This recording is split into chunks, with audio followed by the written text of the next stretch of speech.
Silence your phones. And we have the pleasure of having Pastor Brian Hurley lead us in the invocation and the pledge. Please stand. Pleasure to be here. Would you join me in prayer briefly? Father, we thank you for allowing us to live in this country, the United States of America, at this moment in time, and recently to celebrate its 248th birthday. As our town council and others come before you today to discuss matters important to our town, we asked for the same guidance and wisdom you provided our founding fathers. We pray that you will give the council discernment to make the best decisions for the good of our town's citizens and its visitors, and we trust you will guide them on the path that reflects your will. May the words and actions of the council today and tonight and others present be guided by your love and your grace. And we pray in Jesus' name, amen. Amen. Please join us, if you would, on the pledge. I pledge allegiance to the flag of the United States of America and to the republic for which it stands, one nation, under God, indivisible, with liberty and justice for all.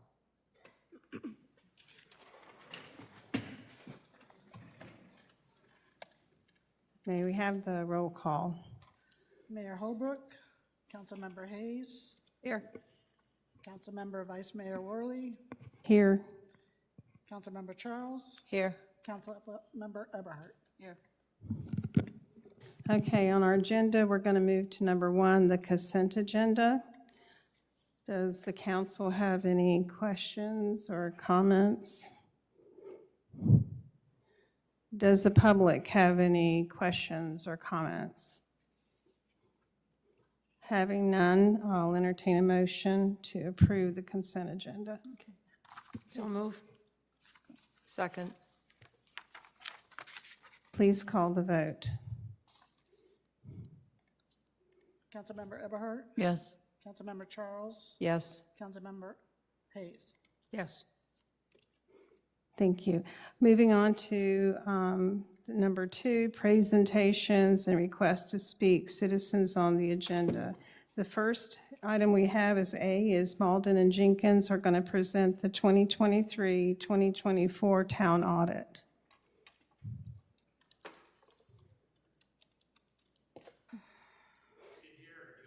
It's fine wherever you feel most comfortable. Just please state your name.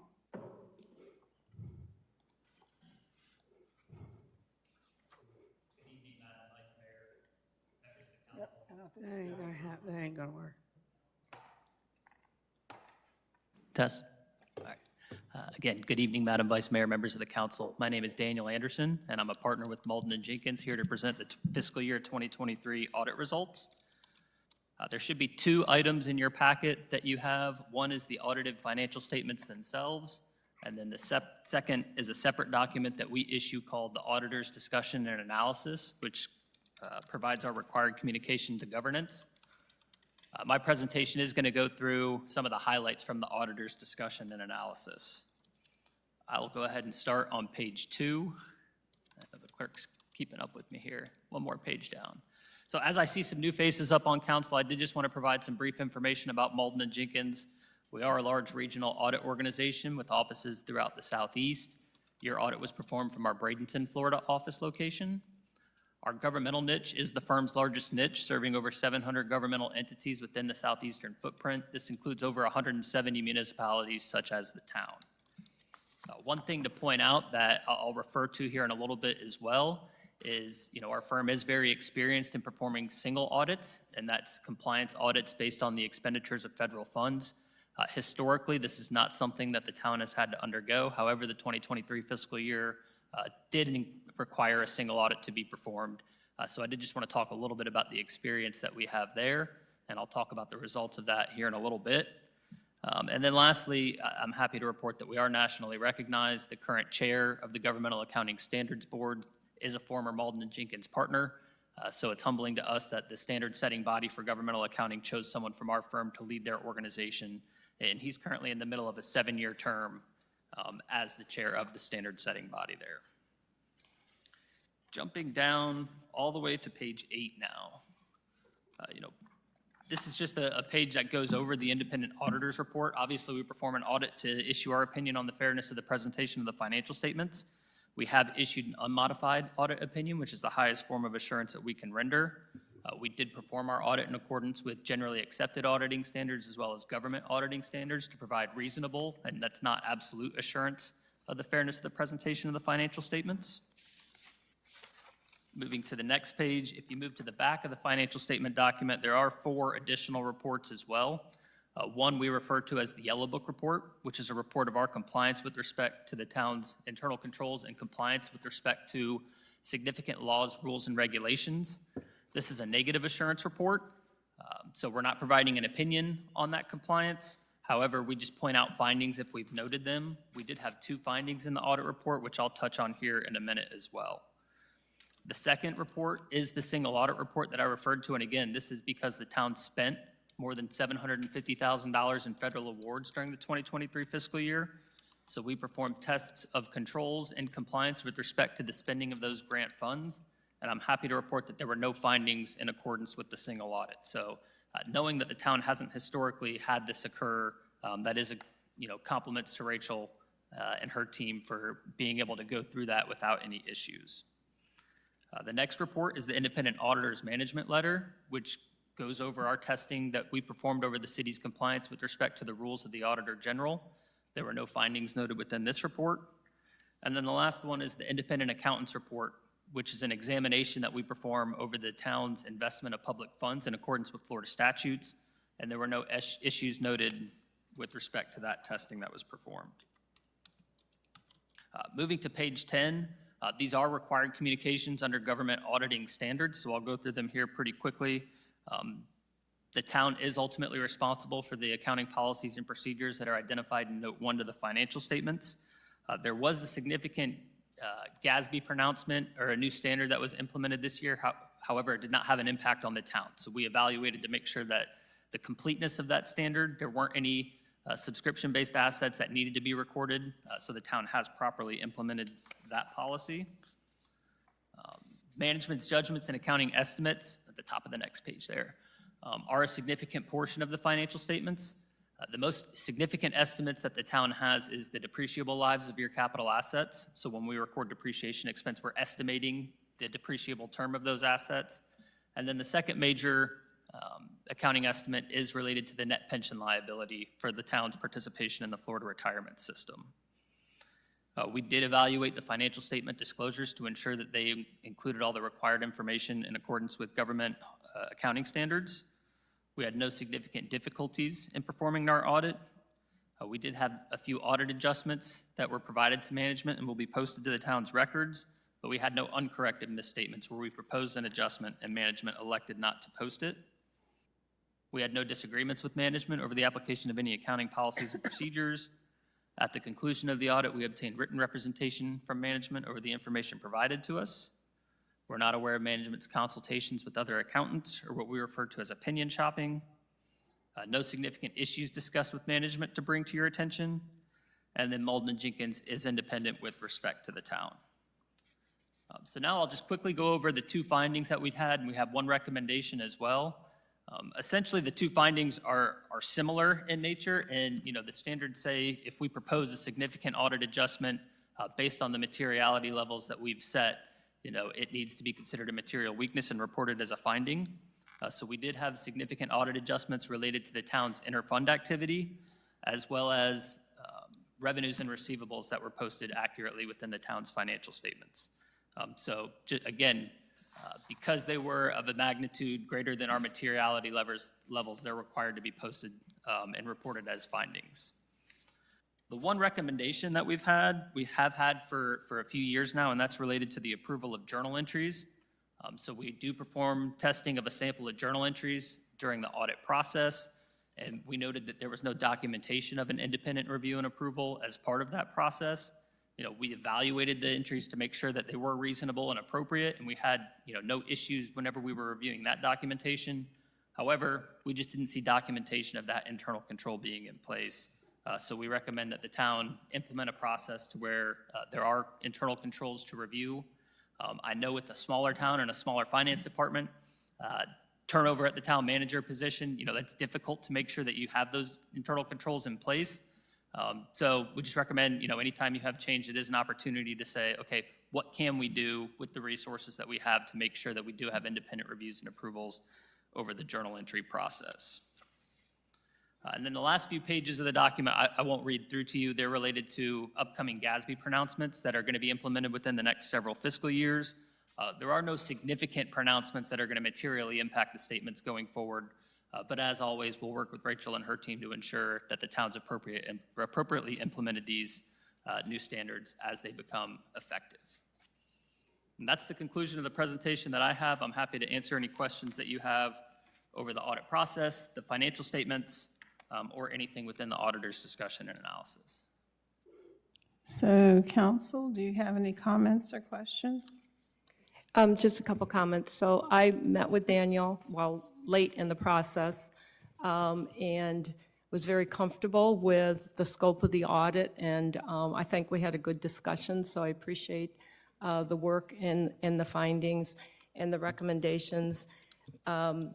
While you mentioned some internal control strengthening we can do on journal entries, is there any other areas, were you satisfied overall with the internal controls that we have in place? Specifically, as you mentioned, being a small entity, many people wear double hats, which gets risky for internal controls. The person ordering something also approving the service and the budget and that. So was there any other areas in internal controls of recommendations that you or the team have that we should be looking at, to strengthen our process?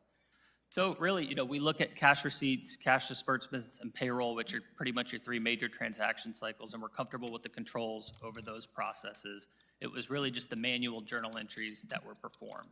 I think the biggest thing that creates manual journal entries is, a lot of the cash accounts that the town has and transfers that are being performed between accounts and between funds, which obviously attributed to one of the findings that we have. We did have a recommendation in prior years to implement a pooled cash system, which takes some of the burden off of Rachel and allows the system to be able to serve it, provide more controls over that process.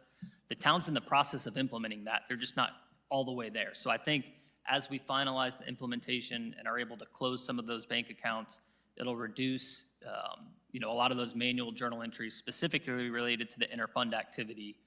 So I think if the town continues to implement that, that'll really help the controls over those journal entries. But again, with the cash receipts, disbursements, and payroll, we didn't notice any issues with the internal controls there. And then the other benefit by having a large audit entity that does many accounts, I think you said 1,700, is you can see maybe any best practices from other areas that we could benefit from. Is that something you got into or looked at, or any ideas that you have for maybe where some processes we could improve based on what some of the other municipalities may be doing? So it's 700, not 1,700. Hopefully we'll get to the 1,700. So yeah, we always work with Rachel, and she's very good about, calling throughout the year and saying, hey, I have a question about this. Can you help us through that? So we'll give, informal recommendations and have informal discussions as far as that goes. I think as far as the best practices go, the pooled cash system is really the best thing that the town can implement in the near term. And then once we see, where we end up after that, then we can evaluate, okay, what other areas can we kind of step into and offer some best practices there as well. So then my last comment overall is to Rachel and the team.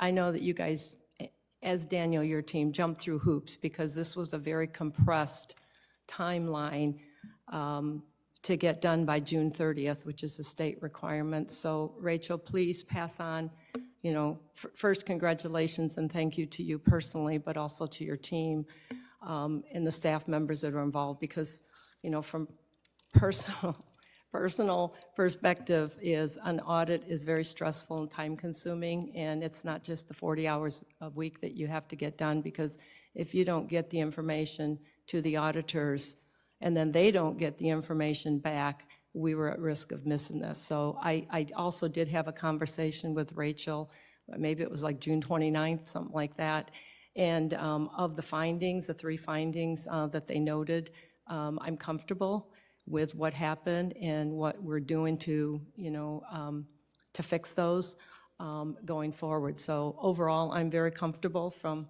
my experience with the audit. I do have questions that I'll separately, nothing related to the audit, but I'll set up some time, Rachel, and we'll go over, as I had mentioned when we talked before the audit was finalized. But I think a great job. Thank you. Are there any other comments? I just, one thing for those that don't know Colleen's background, she is well qualified from her prior life, her prior career, that to say what she said. Definitely an asset with her experience. I mean, I've kind of trusted Ms. Charles to, Councilmember Charles, to take the lead on this. In fact, this is the first year I haven't really just been really paying closely attention because I feel like she's taking care of it. I really do. So anyway, thank you, Rachel and staff and all the department heads for getting this done. It's very hard, especially when you're in the middle of trying to do the budget as well. Maybe one day we can do it a little bit earlier so you get a little bit of pressure off, but you've done a great job. So are there any other comments? I would just echo all of this. Thank you, Rachel, and your staff. Great job. All right, well, I'll go ahead and entertain a motion to accept the audit. I'll make a motion to accept the audit results. I'll second. Please poll the council. Councilmember Charles, Yes. Councilmember Eberhardt, Yes. Councilmember Hayes. Yes. Thank you very much for coming. We appreciate it. Okay, the next on our agenda is 2B, Ken Anderson with the Lake Placid Merchant Association discussion. We know who you are, Ken, but please state your name for the record. Okay, thank you, Debbie. Good evening, members of the Town Council. My name is Ken Anderson. I'm an owner of a small business, a retail business here in Lake Placid, and I'm here to propose the formation of a merchants association. Imagine a vibrant, thriving community where local businesses not only survive but flourish, creating a bustling hub of commerce and community spirit. Most of you with whom I've spoken remember the work done by the previous Merchants Association and feel that a concerted effort to restore it would be a huge step in returning Lake Placid to its former glory. Several of these businesses have expressed a keen interest in this initiative, recognizing the potential benefits for businesses and residents alike. We are excited about the work to be done by the CRA, but feel that our objectives are less about infrastructure and more about the beautification, revitalization of the business ventures, especially those downtown. The work and the policies of the Town Council are crucial to the long-term growth and prosperity of our community. However, our small businesses need solutions now. It seems a shame that so many good business operators are living week to week, and many, are getting discouraged. We do believe that if we work alongside the CRA and keep Lake Placid beautiful and the Chamber of Commerce, then collectively we can enhance the vibrancy of our town center, making it a thriving hub for both businesses and residents once again. A Merchants Association will provide a structured platform for businesses to join forces, share resources, and present a unified voice on matters that affect us all. We believe that by working together, we can enhance our marketing efforts, organize community events, beautify the business sector, apply for grants and fundings, aid business owners in professional development, and soon begin to see the economic vitality that a community like ours deserves. We kindly request the support of the Town Council in formally endorsing this initiative and look forward to an ongoing collaboration to ensure our success. If anybody has any ideas or anything they'd like to share, I have a brochure that I put out on the table. It's pink, so you can recognize it. But we are having our first founding meeting for the Merchants Association tomorrow night at 5:15 at the Purple Iris Tea Room, and we were hoping to get the support of the Town Council before we actually had that meeting, if at all possible. Thank you. Any questions? Is anything from the council? Well, I intend to be at the meeting tomorrow night, just eyes and ears and to be informed. And if it's okay with the council, assuming the council endorses or supports the group, I would volunteer to be the liaison at future meetings. Thank you.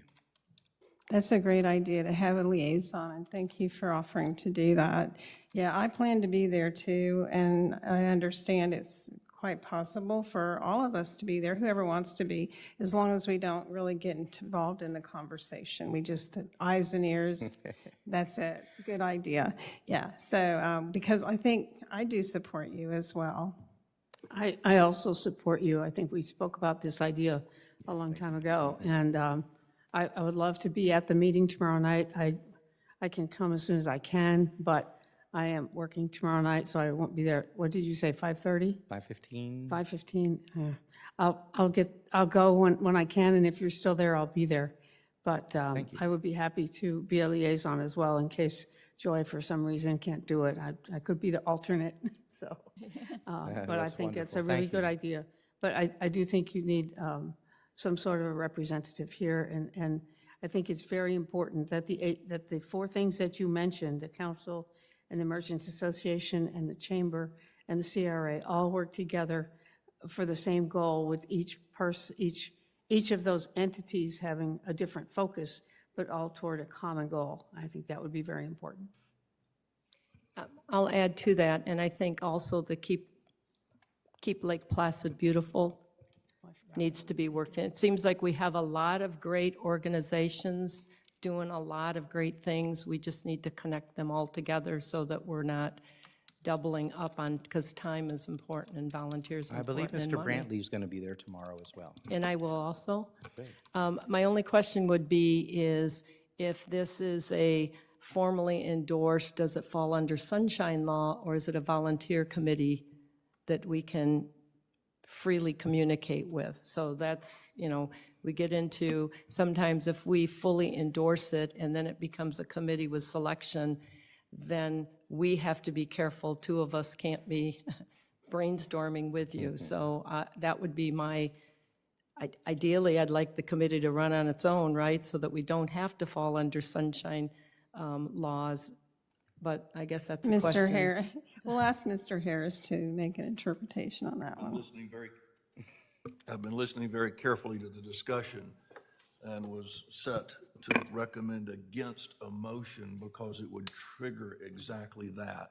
So saying nice things to go forth and do good and work well with the other entities that are joined is absolutely okay, but I would not make any formal action, because you're exactly right. You will invoke sunshine, and then you guys will be meeting With that. right down here and publish notice and can't talk to each other. I just Googled it the other night because I kept hearing you all talk about it. Had to know. Well, and the good news is we all want to be a liaison, so therefore none of us will be a liaison, but we will all have conversations to help in any way any of the committees be successful, because we're all after the same goal for the town. That's fantastic. Thank you. Thank you. And I do need to underscore Debra's point, as y'all can sit there and listen, but if you speak to the committee, other council are hearing, and generally you're starting down a slippery slope. If you speak at that meeting and there's more than one there. So to that point, if there's 1, 2, 3 of us there and they're speaking, we can only listen and not contribute. I was trying to say that ever so politely, but I just yes, bluntly put it out there for you, huh? that's it, yes. But we can individually contact the people involved. And just to make it clear, Mr. Brantley is now in charge of Keep Lake Placid Beautiful. So he's coming to the meeting to represent Keep Lake Placid Beautiful, which is one of the entities that we need to all work together. So that's great. And I thought Jennifer would be here tonight, but I'll make sure she knows as well. Yeah, she's got a lot on her plate too. I know that. So thank you, Ken. You've been working really hard on this, and I do appreciate it myself. Thank you very much. Thank you. Thank you. Was there any other comments from the public about this issue? Okay, we're going to go ahead and move ahead to number 3, public hearings. And A is the first reading of ordinance 2024-07, Labate Holdings LLC annexation. And I believe I need to read the ordinance into the record. By title alone, yes. Okay, ordinance number 2024-07, an ordinance of the Town of Lake Placid providing for the annexation under Section 171.044 Florida statutes of lands contiguous to the Town of Lake Placid, Florida, owned by Labate Holdings LLC, and providing for an effective date.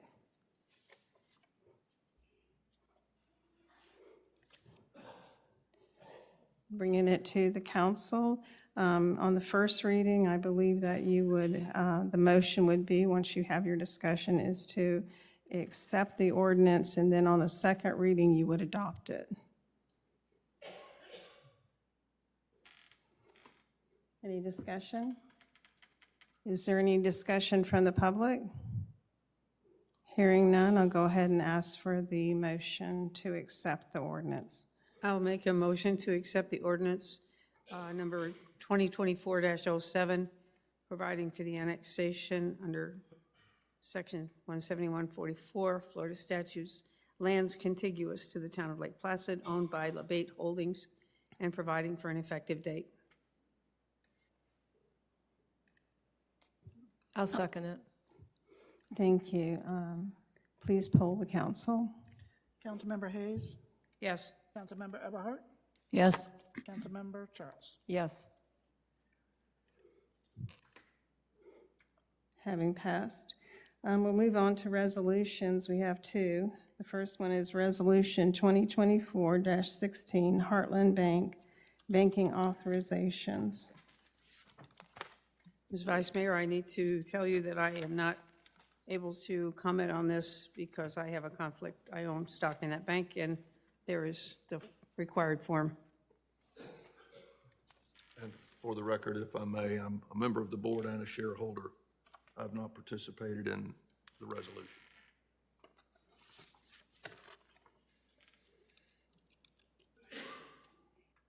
Do I hear, do you have any comments? No? Did the public, any comments? All right, I'll entertain a motion to approve the resolution. Okay, I make a motion to accept Resolution 2024-16 regarding Heartland National Bank.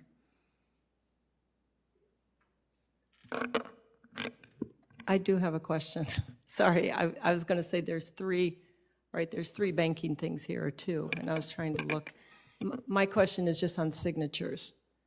So, you know, and it's going to be again on just segregation of duties, because on the signatures is, on a lot of these, we have the town administrator, which is Kevin, and I know he's taken on another role, so I know that when that's replaced, we'll replace him, but it's just a caution is, as we have a town administrator that may also be approving invoices, they shouldn't also be a bank signatory. So it's just, I think, something we need to be looking at that maybe we clean up from in the past.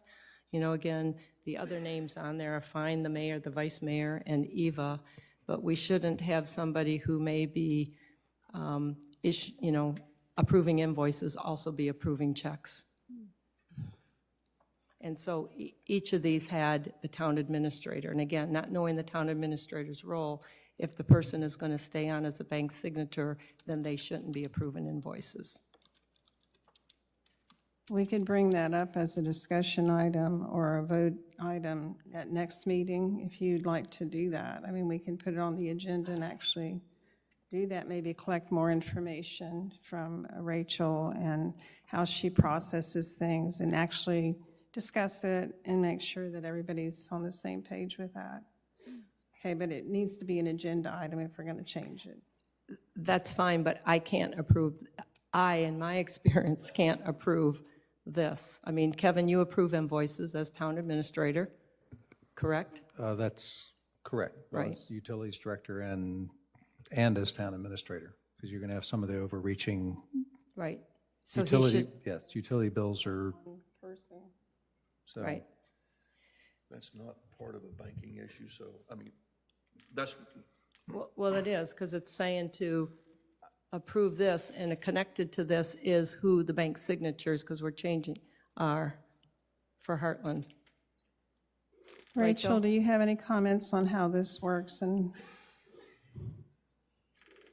I did go in and sign, but just so you know, I did.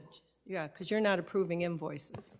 Yeah, this is really for the line of credit, and the line of credit is with the grants. So as the utility director for the line of credit, he'll be the one that, as far as the wire transfers or transferring money from, requesting money to be transferred to one account to the next. But temporarily, he was both duties, town administrator and utility director, which was really a kind of gray area. But I guess in the coming weeks, that'll be resolved. Okay, so now we don't have, we only have one person making the motion, no second. There was no second. Hearing that, I'll withdraw the motion. Okay, and how does this affect you not having this signed before the next meeting? Because we can figure this out. I mean, my concern is, I heaven's understand. name, there's other signatures that can go forward and business continues. So it's just, I mean, I pulled up the one page and it says the three signatures are Holbrook, Worley, McCarthy, and Eva. So my concern is the person also approving invoices should not be on the bank's signatory cards. So So we three could- people are still there that are fine. So could we amend this and still go forward with the motion and just say we take off the town administrator? yes. Yes. Okay, well, why don't the motion, why don't do a motion to go forward with approval, just deleting the town administrator? And let me be clear on a couple of things. Rachel is verifying a wire, but I see on here that you can't verify unless you're a signer on the account. Is that still correct? And you just read where Rachel is not a signer on the account. I have not been involved with So this. I share there's, your, there's forms attached, right? If you want to pull them up, if you scroll down, right there. So if you scroll down, these are part of the resolution of who should be signing. Rachel can review for certain, but these are whose names go on the bank line of credit, the authorization. So the signers on the account is the mayor and the town administrator and the vice mayor. So clerk. Eva, as the town clerk, they put her as she's pretty much established banking. So that's why her name is on there. But I guess my question is, can we move forward with just deleting C, which is the town administrator? I would say we can move forward with it. I can't see where there's going to be any money pulled down from the line of credit at any time soon. So I don't see where it'll really hold the process. And by that time, the new town administrator will be already established. So you're just saying we just wait on this one? Well, I think we, But my comment is, if the town administrator going forward, regardless who it is, also has accounts payable, is approving invoices, they shouldn't be also on the bank signature cards. so what we're saying is that just go ahead and delete completely now and in the future C, which is the town administrator, and just go with the mayor, vice mayor, and town clerk. Will that work for you? Will that That'll work? work. Okay, so that makes it more clear, and also that's a good point. And I think we could entertain a motion to go ahead and approve the paperwork and the resolution, just deleting C, which is now town administrator, maybe moving Eva Hatman, the town clerk, up to C, and then we would just have A, B, and C. So we just delete. Can we do that, or would it be easier just to reprint it and then have it rewritten with that deletion and then have a clear resolution? If you approve it, we can just put a line through it and then put Eva on there. Well, she could also just redo it and have, and when everybody signs, just, it'll be redone. Eva will move up to C. Kevin will be deleted by your motion. Yeah, just hold off and redo it, clean it up. Is there time we can do that? Like I said, we still got a couple weeks or so before we even have to do a See, we drawdown, can't- if we have to do a drawdown. You can approve it with those changes, and the bank will make the changes, or Well, the clerk we will, and submit it. still sign it. No, right. I'm comfortable making the motion to approve it without the town administrator, and then Rachel crosses it off, the other three sign, and you turn it in. These are the bank signature cards that need to be turned in. So I'm comfortable with making a motion to move forward with eliminating the town administrator as a bank signature.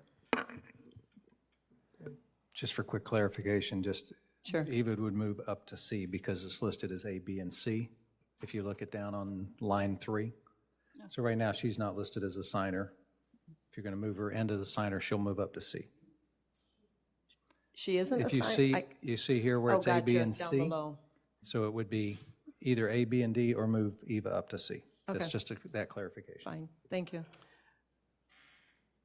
Are you okay with that? I just thought of a issue that could go with right now. If Kevin is removed, then we have no signature. We have one signature would be the mayor, which our checks require 2 signatures.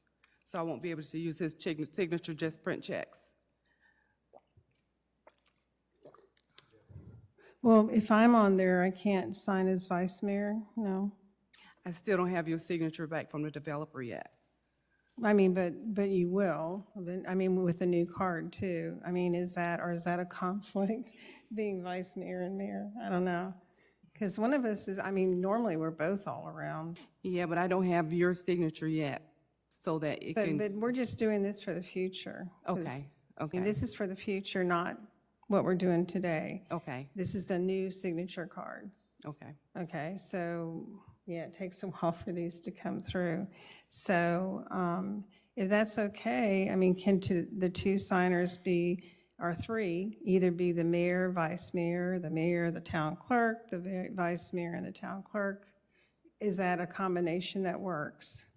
I don't see Eva down here isn't endorsing checks in that, and we would move her up to doing that. But Eva doesn't approve anything as far as the finances go. She doesn't approve any invoices or anything, and she is our town clerk. Would you be okay with that? Okay, well then, maybe the motion should just be to go forward with a resolution moving Eva Cooper-Hatman to C. And also, well, that would work because A, B, and C can endorse checks. So that would fix it right there. So we just need to delete the town administrator, move Eva up to C, and that would be the motion.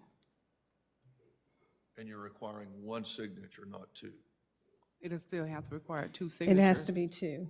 It says 1 right there on the far side of 3. Oh, I see. And 3, it just has 1. Indicate number of signatures required, it just says 1. It should say 2. You should say 2. So that's another correction. We need to have it in the motion. You want me to try to say the motion? Okay, let's see. Or is it back to, we just bring this back forward with it cleaned up? Well, the problem is If that there's no rush on it. Well, we only have 2 to 3 weeks. I guess if we could move forward, all you have to do is make it clear in the motion and it'll all work out. Are you guys okay with that? So the motion would be to approve Resolution 2024-16, deleting Kevin McCarthy, Town Administrator, as C, and moving Eva Cooper-Hatman, Town Clerk, up to C, amending the powers granted, number 3, to show that the number of signatures should be 2. And then we need to address 7, because 7 says A and D. Okay, so the rest of the motion would be to I guess that would change to however you want to do it. Do you want it to be A and B or A and C? Has to be one of those. I would ask Rachel what she recommends on number 7 there. Or why wouldn't that be A, B, and C? Go back up to the top a little bit. That's some. Number 7 is other. Approve cash management agreement and authorization. Approve wire transfer C. agreement and authorization. And you need 2 for that one. So would that be A and C or A and B? A and C. Okay. All right. Do you have any of that, Eva? You want me to start over again? Nope, I think I Long rambling. got, I can start over. do you want me to try? Approve Resolution 2024-16, deleting Kevin McCarthy, Town Administrator, moving. We Eva need the Cooper mic. Hateman to C. Is your mic on? Yeah, but I wasn't talking into it. Thank you. Thank you. You were doing really good. I could hear I that. know, I'm bad. Approve Resolution 2024-16, deleting Kevin McCarthy, Town Administrator, moving Eva Cooper Hateman, Town Clerk, to C, amending 3 to have 2 signatures, and number 7 to remove, I'm sorry, I missed that one. Well, no, because we didn't say that one. So, Number A and C. Number 7 is A and C. okay, that's what I think we want. Noted. Got it. So just say motion. Yes. Okay. Who's made the motion? I did. Okay. Second? Second. Okay. Eva, please poll the council. Councilmember Eberhardt, Yes. Councilmember Charles, Yes. Councilmember Hayes. Abstain. So I got one more question on that topic. So is it town administrator would never be a signer on the account, or it'd be always the town clerk? No. As far as we just discussed, the town administrator would not be a signer on the account because it would be a dual position because he approves. He also administrates people, but I mean, he approves invoices and the day-to-day running of the town. So if he signed also, he approved and signed, that was the question. Isn't that a conflict? Is that correct, Ms. Collins? Right, or he doesn't approve any invoices, so it's one or the other. We need him to run the town. It's a segregation of duty issue.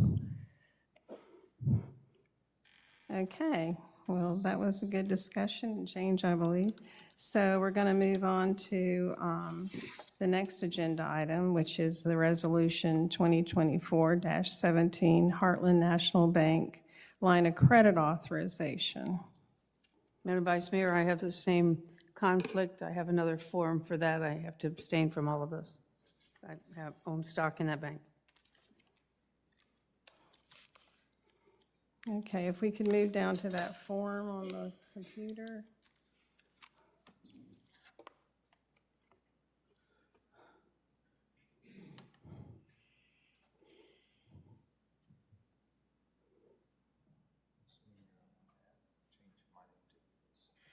Go ahead. I would just make the assumption that you're going to want to change on this one, remove my name and add Eva in for B, if that would, That would be correct. So this one is, has 3 signatures. This is for the $40 million line of credit. John Holbrook, Kevin McCarthy, and Rachel Osborne. So, you know, and especially in this case with the overseeing of the whole project, Kevin's name should be replaced with another. Who would you suggest? I'd do the vice mayor. Or just A and? I mean, this is big money, right? This is where we're getting into big money with the line of credit and that, so. I love Rachel to death. You've done a great job, but I disagree with having on this a staff as opposed to an elected official on the signature lines. I would go with. So what do we normally do on line of credits, Kevin? I mean, this isn't the first time we've had a grant with some line of credit. I believe it actually may be the first time we did a line of credit. Rachel, you may have done one in the past. I don't know. You've been here 20 years, but I'm not sure. It's almost the same as a wire transfer. So we get the approval from the mayor to wire the money or to draw down on it. So, And the bank's position is to approve a transfer, which is what you're talking about doing. You have to be an authorized signer. That's your call, counsel. But this is a separate signature for this line of credit because it's a separate account, so we can have different names on this one. I mean, I'm fine with that of not having a staff member. That doesn't concern me at all. It's just who's ever deeply involved in approving the outflow of money shouldn't also be approving the wire transfers. Just a segregation of duty. Okay, and then it was noted that since Rachel Osborne is in the weeds with this, that she's a staff member and it should be elected official. Is that your comment, Mr. Attorney? I was suggesting the mayor, the vice mayor, and the clerk to be the actual signers. Clearly, Rachel is the one that's in the weeds and knows the best. I get that. But two of that, you would have to be the wire would have to be approved by one of those three. And the bank does a callback. If one person signs the request, a second one has to approve it. That was the point of the issue. so this one, they asking for who's able to do it, not only just approve, but who actually going to do the Put in the process itself. paperwork, right? Do you have to go into the system probably to do the wire request? Record it into our Yep. financial system or what have you. That's why I was included in this, so that make sure that it's recorded. One, and number two is that it's actually is executed. And just as a quick note, if I may, this is putting money from the line of credit into our bank account. It doesn't Right. spend any money. It just moves it into our bank account. You still have your other signatories that are spending the money. So this is just a transfer into our bank account. I'm comfortable with Rachel continuing, because overall, as finance director, she's the one that needs to be aware. She's approving the process up, she's involved in the process, I would think, up to this point, asking the right questions. So I personally am comfortable with her continuing on.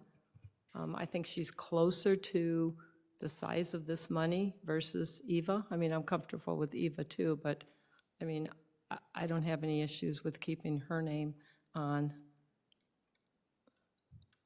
So then the resolution, you want to try and make a stab at a motion, or just Resolution 2024-17, Heartland Bank line of credit authorizations, that number 3, the following can authorize an advance on the line of credit would be John Holbrook, the mayor, Debra Worley, the vice mayor, and Rachel Osborne. Noted. I agree. Okay, so we have a motion and a second. Is there anything from the audience? And I'm sorry, I forgot to ask on the last resolution. Nothing? Okay, let's poll the council. Councilmember Charles, Yes. Councilmember Eberhardt, Yes. Councilmember Hayes. Abstain. Okay, well, thank you very much, and thank you. Thank you, Rachel. No reflection on you at all. Thank you. Okay, now we're moving to number 5, town attorney, planning department heads, mayor and council members. First up is the mayor, council members' agenda items. I don't believe we have any. Okay, planning, none. Town attorney, none. Town administrator. Well, that's it. You're the last person. So yes, so we're at the proposed millage rate, and I will turn this over to Eva and Rachel to talk about the millage rate process and setting the millage rate. So the two millage rates we're putting out before you is that 3.10 is what the millage was last year, and then what the rollback rate is at 2.4855, and giving you the amounts. So, I'm sorry, I can't see this. So at the 3.10, you'll see that we had 1,048,101. 95% of that is an informational line. That is what's calculated for CRA. The CRA at 3.10 would be at 81,686, and then your town general fund would be the 900,066,415. And then I go down at the bottom, and if you were doing the rollback rate, what that would be. So that would decrease your CRA to 65,494, and then your ad valorem would be 774,846. In previous years, remember, you can't, if you pick a lower than the 3.10 and you decide you want to change it, because this is proposed, this is what's going to go on, gets the budget process started. This is what gets reported now as a starting point to county, because that's the first hearing is going to be the trim notices that go out to the people. So it'll say 3.10, and then if you want to reduce that, you still can do that at the first hearing in September. So you have the opportunity. You can't go up. So once you pick that. So do you have any questions? I'll try to answer. For the benefit of my benefit and whoever else is out there, explain the rollback. I did leave you something to, I can do that. So the rollback rate generates the exact same dollar amount in total revenue that we had last year, this current budget year. So if you stay at the rollback rate, then we're going to operate next year on the exact same budget that we had this year with no increase in funds. So that's the difference in the rollback rate of the 2.48 versus the 3.1. Thank you, thank you. I think it gives us the most flexibility if we go ahead and propose the millage rate at 3.1 at this time, and then let the budget process continue. And then at the end of the budget process, if it looks like we can roll that back, then we go to a different number at that time. But if we approve the lower one now, we're stuck with it. So if we approve the 3.1, which would be my motion to approve the millage rate of 3.1 at this time, and then let's see how the budget process moves ahead. I'll second that motion and add my thoughts to it also is, I think that there's a lot of things that we want to get done, right? And, you know, the prior year was 3.1, and I talked to Eva earlier today and said, boy, you know, just with inflation, right? Insurance is going up, wages are going up because we need to slowly meet the minimum. We got a lot more projects. Employees are spread thin already with the projects that we have in place, let alone the ones we want to do. I think we got a lot of catch-up maintenance around the town that we need to get done, whether it's sidewalk plants, et cetera. Signage, new and replacement signage. So there's a lot of things that we need to get done. And I asked her to say, you know, if we were to increase it, what it was the prior year, 3.15, we're talking $16,000. So it's not worth the emotions that would be out there with saying, you know, a slight 0.05 increase versus just a carryover. And then let's work on the budget, see where that falls, and then come back and we can always reduce it. But to what Eva tells us over and over and over, if you go low, you can't go high once this meeting is done. So I second the 3.1, which is a carryover millage to get the budget going. So I definitely agree, but just for somebody who has never seen the term rollback, for whoever's watching streaming, just so they know. Okay, our discussion, that's, okay. Does the public have any comments? Hearing none, we'll go ahead and Eva, please poll the council. Councilmember Hayes, Yes. Councilmember Charles. Yes. Councilmember Eberhardt. Yes. Okay, motion passed. Now, still under town administrator, we have wastewater treatment plant, and I don't know how to, Pinona? Pinoni. You can do that supplemental agreement. Supplement agreement. So we brought up this discussion a little bit, I believe, at the last meeting on the supplement. This is construction engineering and inspection for the project. And at the time, I had been seeking multiple bids for doing this. I had a conversation with a couple of our other engineering firms that are familiar with wastewater projects, and particularly the way this one's being structured. So Pinoni's recommendation, the other engineer's recommendation, is that because we don't have a greenfield site that we're just building a new plant. We're building an expansion to our plant. And then we actually, the way that process is working, we have to start half of the plant. We have to pipe in and repipe into the old plant, part of the old plant, shut it down, go in and rehab part of the old plant, bring the second part of the new plant up, and then repipe and finish the other part of the old plant. It's a very complicated process because we're using all of that existing 200,000 gallons of tankage and storage. We're just remodeling it as we go through. And so their recommendation was to stay with the design engineer on this, just in reference, the design engineer on the Camp and Conference Center project, which is a fairly straightforward force main project. Lift station for Camp and Conference Center. We had the design engineer, we had a second engineer do the CEI on that project.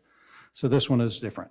So we're recommending that Pinoni, who is the design engineer on that, do also the construction engineering inspection. So that's their agreement's a supplemental agreement to their master agreement that we have, which was, their rates were set in that term on what we're doing. The total impact on this is $490,000. They will be on site 2 days a week. Our engineer will be on site 5 days a week doing all of that. We're doing some of that grant administration that's part of this that was in theirs, but we have somebody that's going to handle the Davis-Bacon interviews and some of the federal process on that. So my recommendation is to approve the Pinoni supplemental agreement. So, any questions? Just a couple questions real quick. Who is our engineer that will be on site? Is that you? Is that No. Dennis? That's Dennis. That's Dennis. So yes. Dennis is full-time on this in addition to his other Well, duties? He will be there, so he will be there every day. He won't be there 8 hours every day, but he will be, yes, that's part of his duties to oversee this construction project. It will be the largest thing we got going on, so Yeah. it's critical. Panoni's engineer will be on site 2 days of that week, and it changes. It's not 2 days every week because there's nothing happening. We had the just drew a complete blank, commencement construction meeting the other day, last week.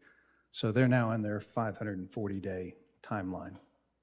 So, but nothing's happening for the first 2 months. So they won't be there on site. We will have critical times when they'll be on site 5 days of every week, Pony Wheels, particularly during that startup times back and forth. Well, they'll be on site probably a month solid every day. But Dennis being a civil engineer, I'm a mechanical engineer, so we have different levels of expertise. When it gets into the piping and some of that and the pumps, that's really my expertise. But when you get into the tank construction, that's a Dennis expertise and a Pinoni expertise. Pinoni's expertise in particular for this is the process of what's happening. So it's a combination. I will be on site part of the time, but not a lot of the time. Dennis will be there a lot, and then Pinoni will be falling in. So it'll be kind of a 3-point process on that, depending on where the different expertise levels are. Yeah, so I mean, I support this. I just have some questions to satisfy myself, because it's no doubt that Pinoni is going to need to certify this when it's all done, right?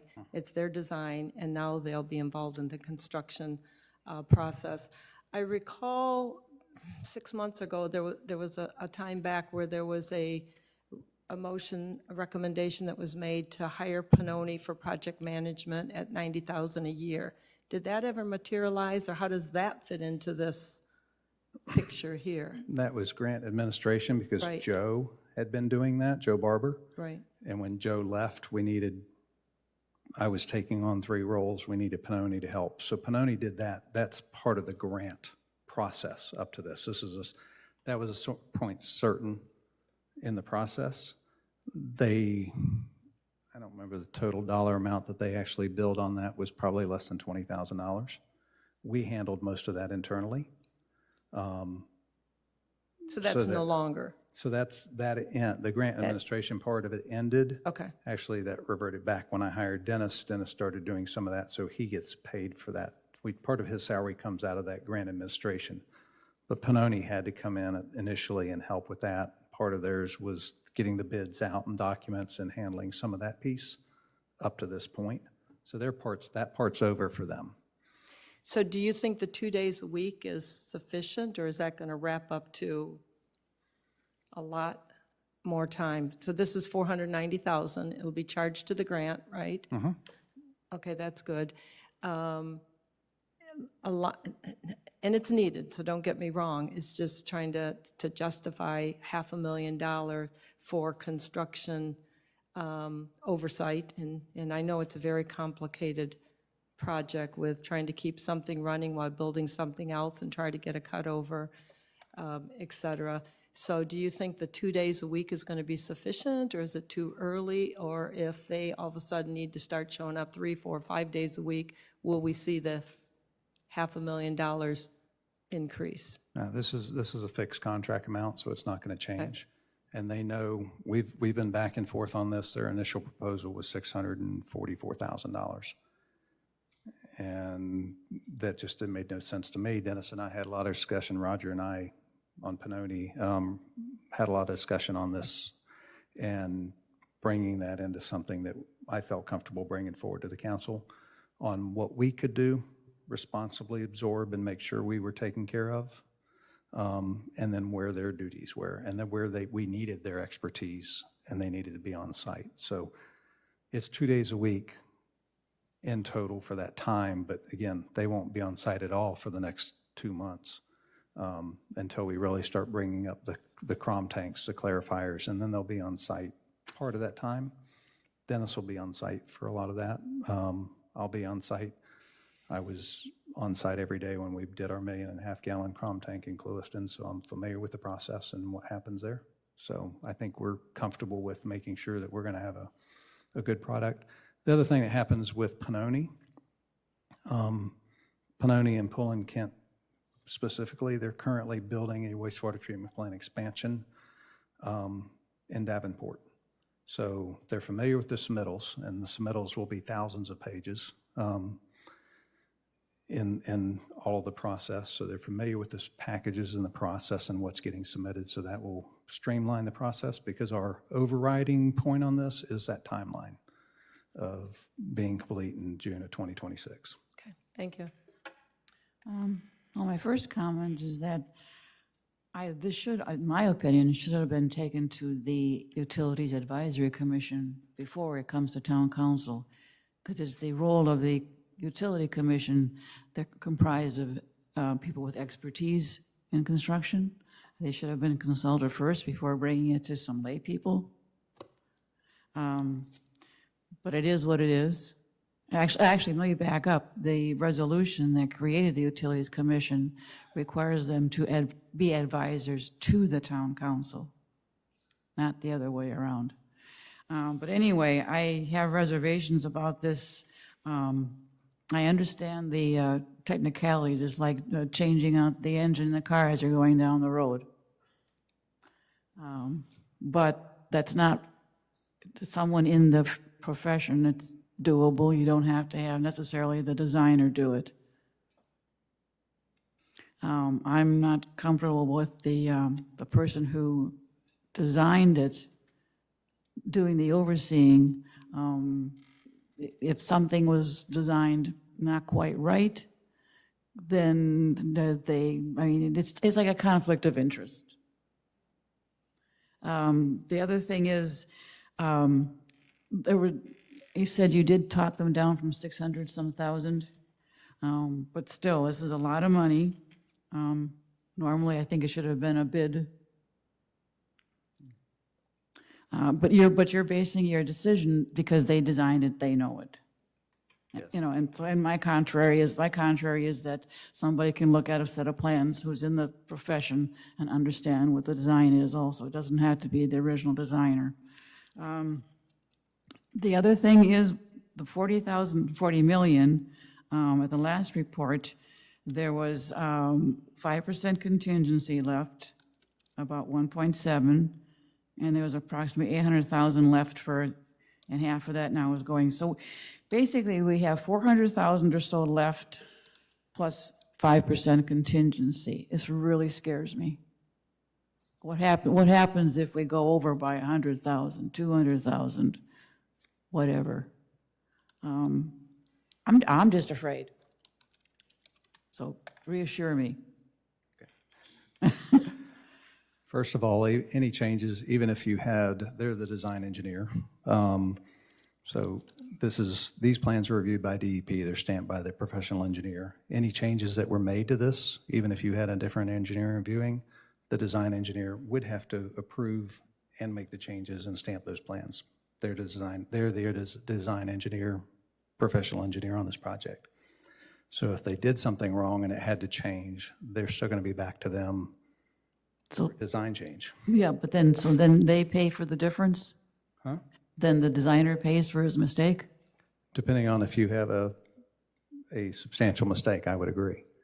In this case, Pannoni you paid for somebody that's doing this project over and over, and again, ours is a little different, but they're currently doing that with the same contractor in Davenport. So you're paying for experience, and I think that in this instance, you would, if you were paying a different design engineer that wasn't familiar with the design and what was going on and all of the things that have to happen in between, I think their price is going to be higher because they have to allocate that time and that learning curve for it.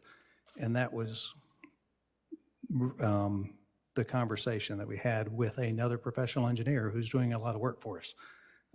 Kimley Horn's doing a substantial amount of work for us, and their recommendation was that we stay with Pannoni for this project. So I have another professional engineer that's in this engineering firm that's in this business that recommended we use them. So I think you're paying for experience in this state, in this, and there's advantages, and particularly dollar advantages, in staying with them. And it's kind of like you're on a horse and you stay with it till the end. But it's, and back to, if I hadn't been sick and we'd had this in time, I agree with you 100% that it should have gone to the Utilities Council first. But I missed the last two Utility Commission meetings, and timing has gotten thrown off because of all of that. And then it's back to every other month for the meetings instead of the old once a month. So. Okay, I think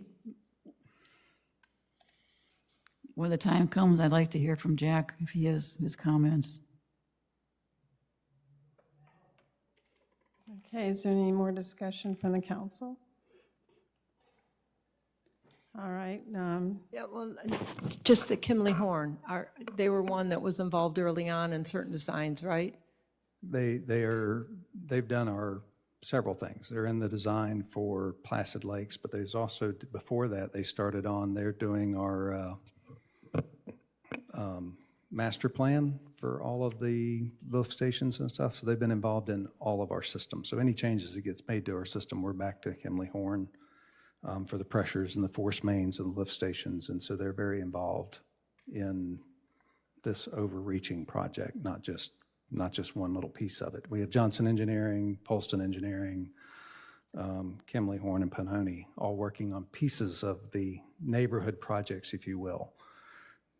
Kimley Horn's actually done the overall master planning for the system. So to Councilwoman Eberhardt's two comments, one was potential conflict. I'm not certain that's as big of a concern to me, provided that our town engineer and Kevin are really the ones overseeing a lot of it. So that gives me comfort, which is why I asked that question before, who's going to be accountable, right, on our side? And then second is, but, you know, is that something that could have been bid out? Is that something that Kimley Horn or Johnson could do, or is it the best option for the bang for our money is with Pannoni? So we actually had the conversation because we were going to we don't have to bid. When you go out to bid, that's a whole different section of Florida law. So we have a library of engineers,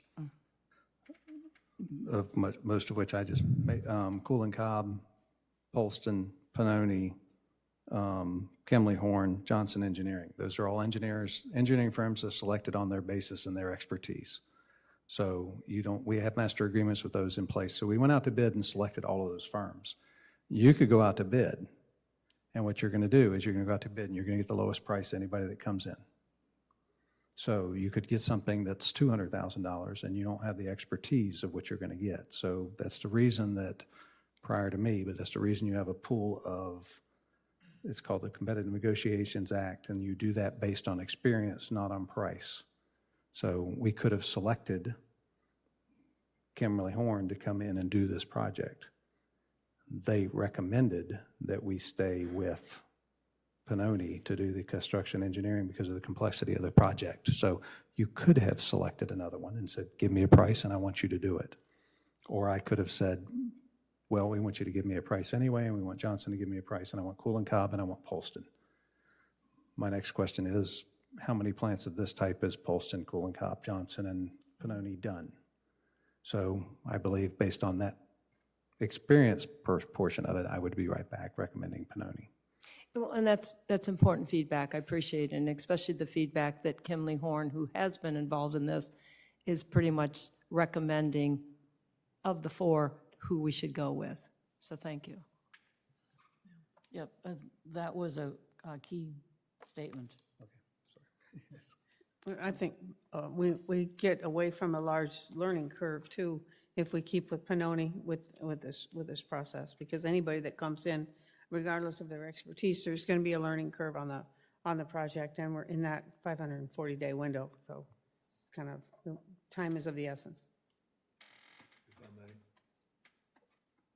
Go ahead.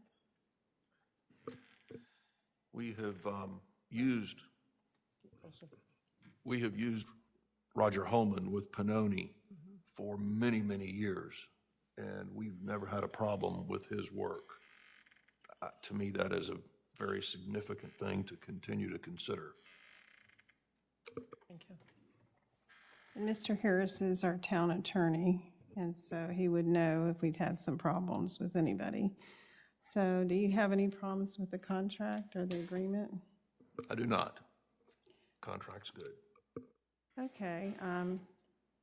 All right, let's take it Were to you the public. asking Jack for some comments, Joy? Yeah, Is there anything you wanted to say, yeah, Jack? anybody in the public that would like to address this issue, And- please come up. And Jack, I have read his resume for the benefit of the people listening, is qualified. Good evening. My name is Jack Comley. I live at 607 Sunset Point Drive, Lake Placid, Florida.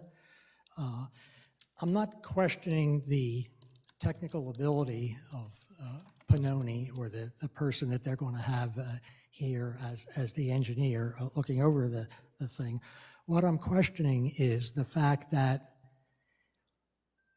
first of all, it's a well-known fact. I've talked to other city managers, right, that the contractor that we have, right, is very adept at getting large change orders. All the other companies that have worked with him or cities that have worked with him acknowledge that, right? So that's going to be something that we know we have to face. Now, having a Pannoni employee as the construction manager, when it comes down to problems on the thing, on the construction site, is like, was something left out of the drawings, were the drawings not clear, were the specs not clear, or whatnot, That construction manager is going to be protecting Pannoni first and the city of Lake Placid second. It's kind of like having the fox guarding the hen house, right? I've worked in construction management for many years, and believe me, it's a mistake to do it that way. Now, I understand it's probably going to go ahead anyway on this project, but on the future projects, the collection systems to feed the sewage to the plant, I would highly recommend that you pick a construction management company who is not one of the design engineers on the different phases of that project. Thank you. Is there anybody else that would like to make a comment?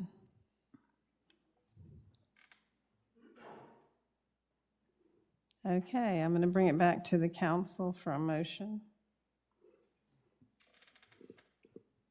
I'll make a motion that we approve the supplemental agreement with Pannoni Associates Incorporated and authorize the vice mayor to sign with grant funds impact of $490,000.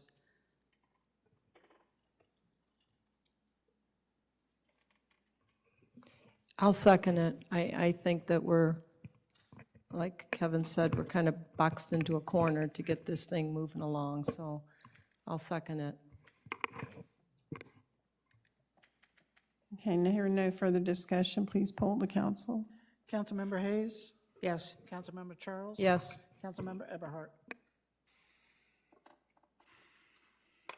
I feel like my arm is being broken. Yes.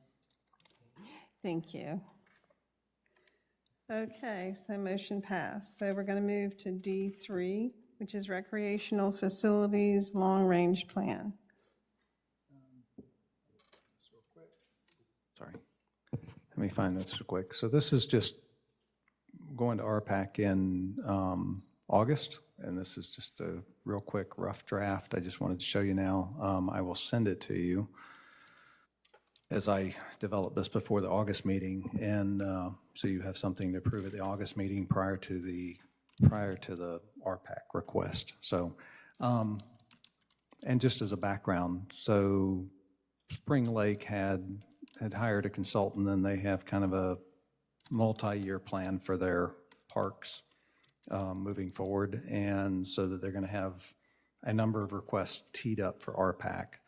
And the RPAC board liked that, and so I just kind of took that as a kind of note that said we need to do something similar, so they have an idea that we're not only going to be coming in with multiple requests, we haven't had one in several years, but we're going to be coming up with multiple requests, and we want you to see kind of where we've been, where we're at, and where we're headed. So. It's just kind of a real quick, and again, I will send this, but this just talks about my Lake June ball fields and park. And we purchased that land in 2002 for $255,000. So far, my research has come in, and it's still kind of in its infant stage, but we started in 2006 or so with a FRDD grant to start those the ball fields and stuff, and I found that 2006 plan for part of that, so I'll show you that in a second. And then what we need to do, we've talked about the playgrounds and needed replacement, the parking, and I'm going to show you where that was originally shown to be parking that hasn't been developed yet, and some of the things that still need to be done at the Lake June ball fields. Taylor Park, if you're not, is on Serenity Drive. If you haven't been by there, we recently installed a new playground at that facility for $55,000. That was entirely done with town funds, and so I'm going to use that. I consider that kind of a credit. We didn't ask RPAC to help us for that one. Gladiola Park is down. It has a couple of pieces of equipment, but there needs to be some work and a playground put there, in my opinion. And then we have 151 Dow Hall, Bicentennial Park, which we recently purchased for $300,000. And some of the improvements that you've already discussed about what we need to do there. And then the multi-use path. So those are all items that I anticipate as the town moves forward that we should be doing RPAC requests for. So This is the, let me rotate it. I rotated it once and I just did it the wrong way. So this is the 2006 version of the Lake June ball fields. And, you know, most of the fields have been built. The Miracle League, the baseball fields are all here. There's a couple of little t-ball fields that were added in here. None of this parking over here has been completed. This parking has not been done. And even though it wasn't part of the original, but there's an opportunity to connect these roads so you could get back and forth on this side over here. These were 4 tennis courts and some parking that was done, that was originally planned for here. Kind of interestingly enough, that's going to turn into some pickleball courts, which has been, most of the people have been converting their tennis courts to pickleball courts. But this is volleyball courts. I know it's really hard to see, and it's hard to see even on the plan that we have scanned. But these were going to originally be volleyball courts, and this was going to be about 10 boat parks, boat trailers parking. So a large part of the plan has been followed, and then you'll see where the changes are. But this was the 2006 plan that I found. So this is just kind of gone through. You saw this at the last meeting, so this is just our proposal. We still have to have a meeting with Polston, but this is going to be what we're presenting to RPAC. This is the 151 Dow Hall. You saw this drawing. We have taken out the parking. In here, this is still a playground. This is still up for discussion as to whether you want to put a playground in there first or a splash park or what we're putting. That'll come back to the council at another time. But we did remove that parking out of this drawing and then added the street parking because y'all did make that comment at the last meeting. So nothing's being proposed for this other than this is just for the future on what we need to do at Bicentennial Park.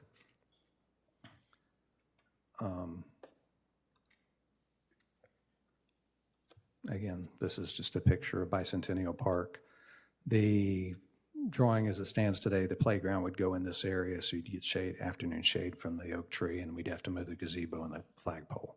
So this is the kind of area, and then back on this side is where all the where we took out that parking, so it still remains a large green space.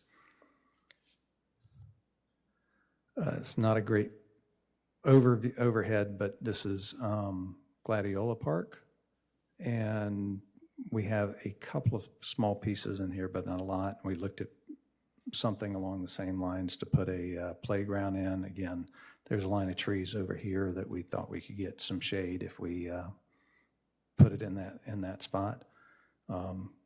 This is from Gladiola Street looking to the south.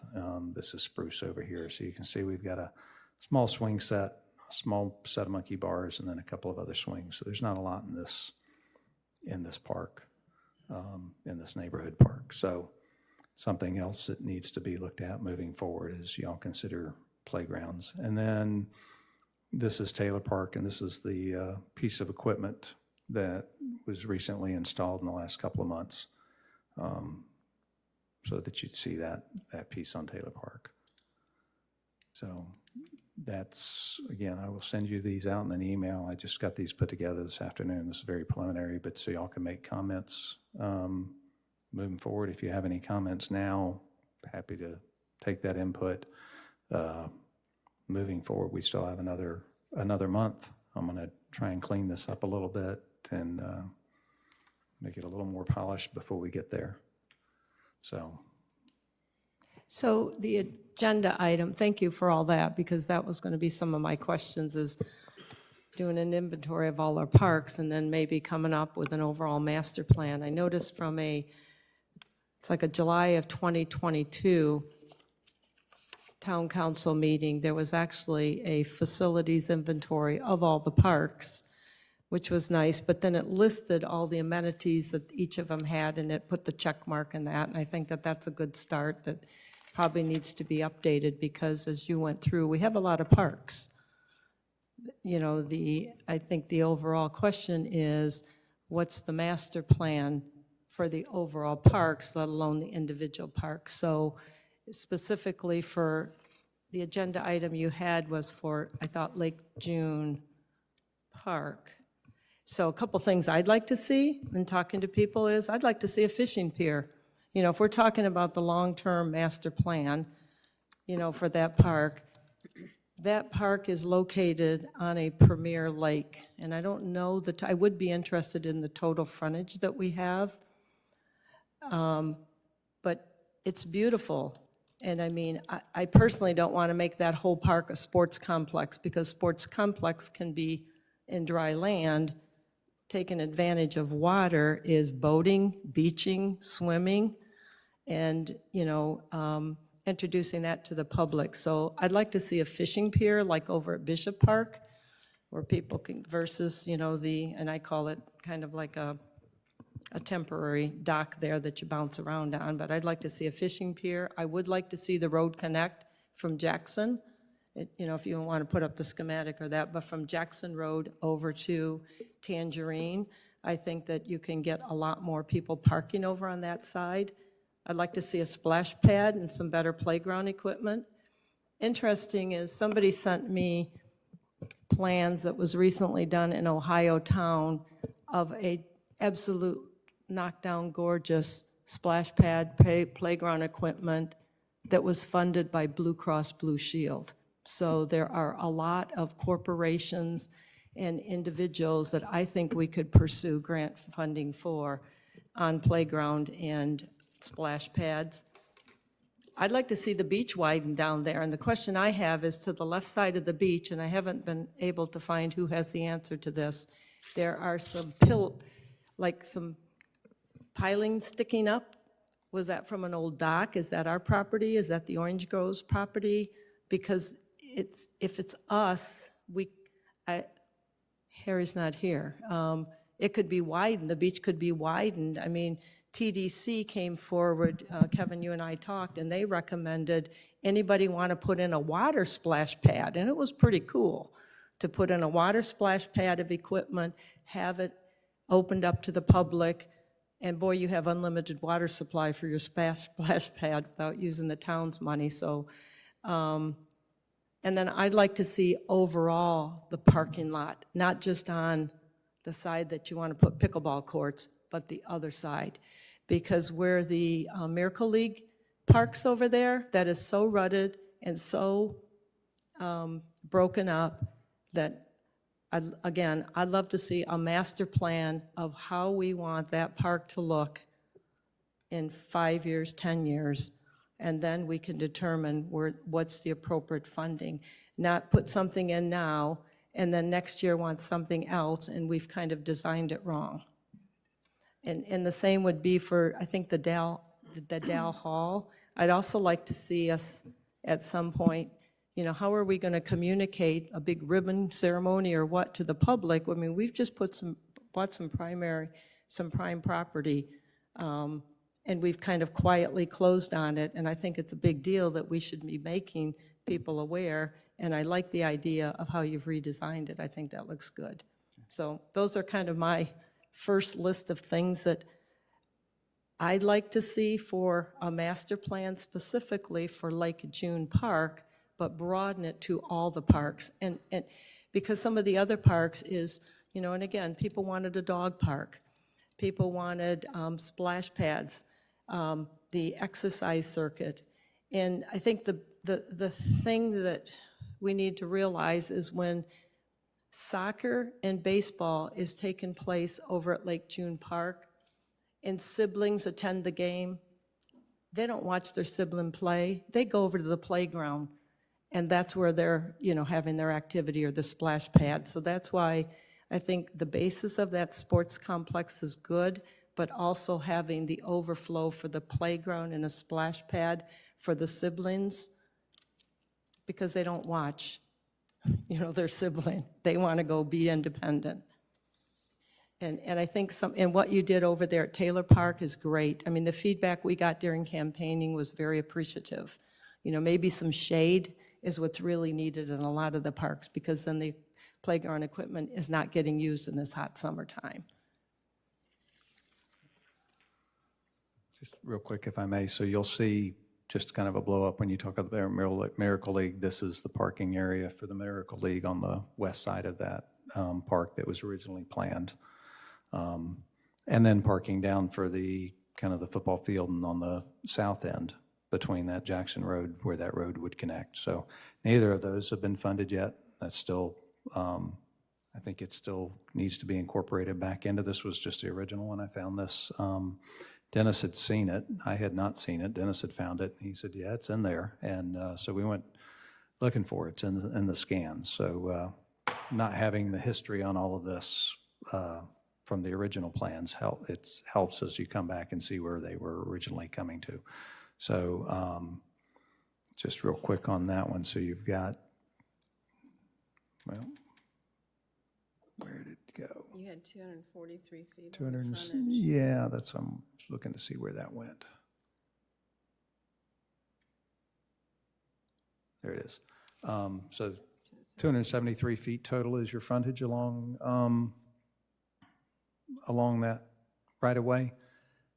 There's a pump house that sits pretty close to the property line.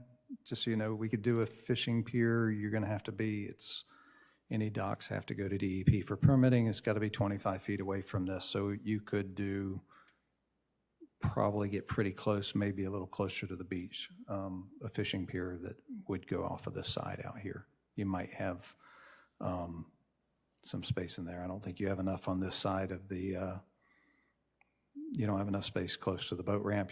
By the time you get 25 foot in, you'd be right there at the edge of your, pretty Yeah, close we to the don't need edge to of that. resolve it now, but Yeah. that's helpful that you're showing, because that's telling me that those rotted out pilings are our property. I believe they are. And So, that gives us a lot of room there because it's all overgrown. You've got those pilings sticking out, that we could open that up. And that's what I'd like to see. And then again, is there any possibility of getting this little triangle donated? And again, not to have anything noisy in there because of the neighbors, but also use that for maybe fishing or whatever. that can be an ask. Yeah. So that's part of this larger project that was originally planned for a large number of homes in a development back in the early 2000s. So, but anyway, that's a part of a much larger, longer discussion. But anyway, but I wanted y'all to see these. And Kevin, that's good, because that shows that road there, right? Yeah, cursor at that, that it just stopped, and it'd be nice to try to bring it all the way through. yeah, Because I think that that will help and relieve a lot of the parking. I mean, I think that this September drag boat racing is going to be a real tell of parking over there. If they're bringing in 50 boats, and at one point it was 2,000 visitors and things like that, I think that that's where it's going to be a test of lack of parking, or where overflow parking needs to be. So the caution is, the more we put into Lake June Park, the less parking is available.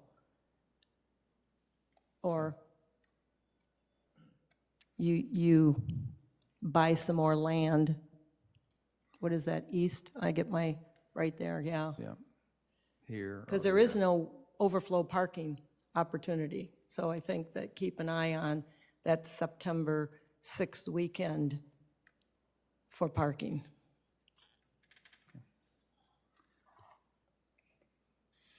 Okay.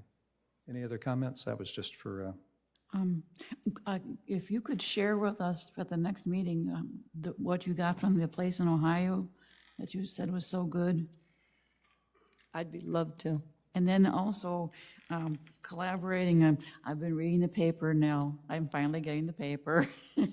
And I'm envious of what Sebring and Avon Park, they're making plans for their facilities. And rather than reinvent the wheel, if we can piggyback on what they're doing.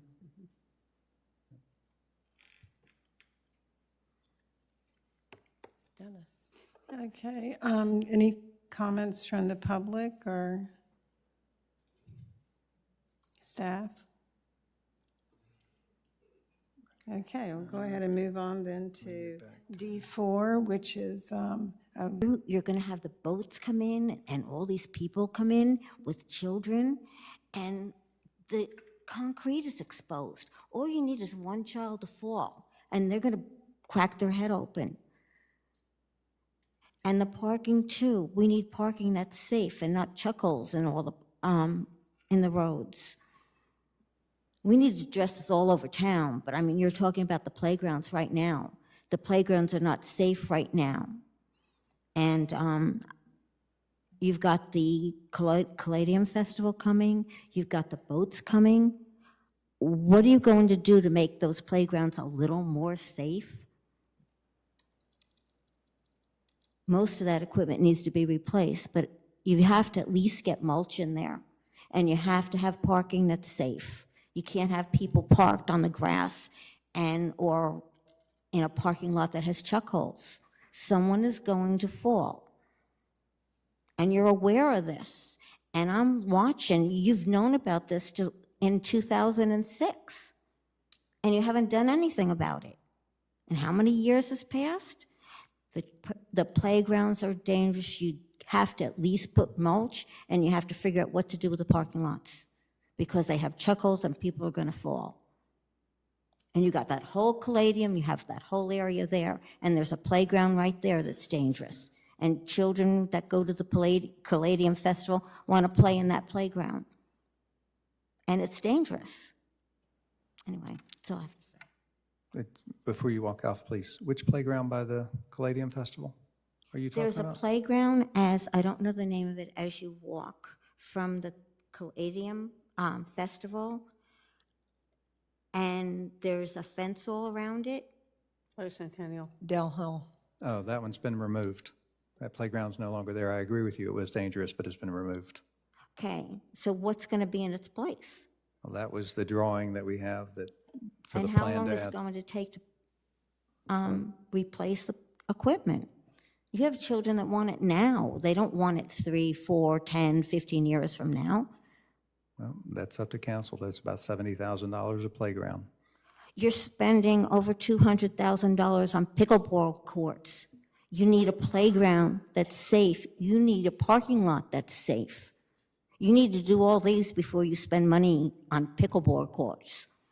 The parking that you're referring to at Lake June Park is part of the pickleball plan.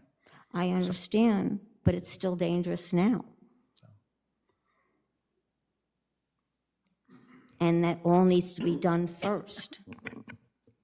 So break it into a couple areas, and this is the second time that Mrs. Heath has addressed concern about safety. And I recall the last time it was down at Lake June Park at the end of the slide, there's a concrete. So I would like to, I mean, anything that's liability needs to be priority for us, of And somebody it's getting hurt. huge liability. You So have- is this something, Kevin, you can take on? She did an inventory of where there is safety issues, and so maybe you can offline work with her on what are those things to get, the mulch in or whatever is required, and where there's immediate safety issues would be number one. Number two, the parking is, I'm going to call that separate because that's part of the master plan that needs to be done. And then number three, the replacement or any new playground equipment, I would suggest that will be part of our budget process that we're going to start going through to see, because they clearly know we want a splash pad, we want playground equipment replaced. And so that, I'd like to separate your concerns into 3 different buckets. Okay, thank you. Yes, and certainly the mulch is something we can address very short term. That's not a, And you need to Yeah, do any that. fall zone, it needs to have, I think the state require, at least being on a preschool board, it's a 6-inch area of mulch for any fall zone, which is, whether it's monkey bars or the slide or a swing set, has to have 6 inches of mulch depth. And yes. there's none there. It's gone. There's just bare sand and paper or plastic. No, it can be any mulch. It's just, it's It can called a be. fall zone, where kids will fall, they need 6 inches And I think in the past, she also mentioned that and I think you're aware of this, the playground structure down there at Lake June Park, the ropes have worn out and it's wires that are coming out. So the ropey climby thing It needs probably to be just needs to removed. be taken out. Yes, that one needs to be removed. You can use mulch or sand. If you'll notice at Taylor Park, that picture, that's all sand, so we need to fill in those 2 playgrounds. Yeah. The council 2 meetings ago approved applying for the FRDD grant to replace those Yep. playgrounds. Okay. We can certainly, actually, Harry has it in his budget. Y'all will be up for that discussion. It's in there. That's $100,000 to replace those 2 playgrounds. Actually, more than 100,000.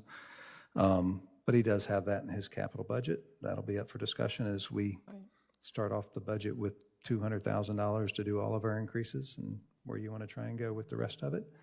But you did approve applying for the FRDD grant for playground replacement. Okay. So equipment Yeah, replacement. that's So good, and I think just the immediate is if you can get with her and this week get any fall zones, so there's no concrete and any, it's not even the liability, it's we don't want anybody hurt.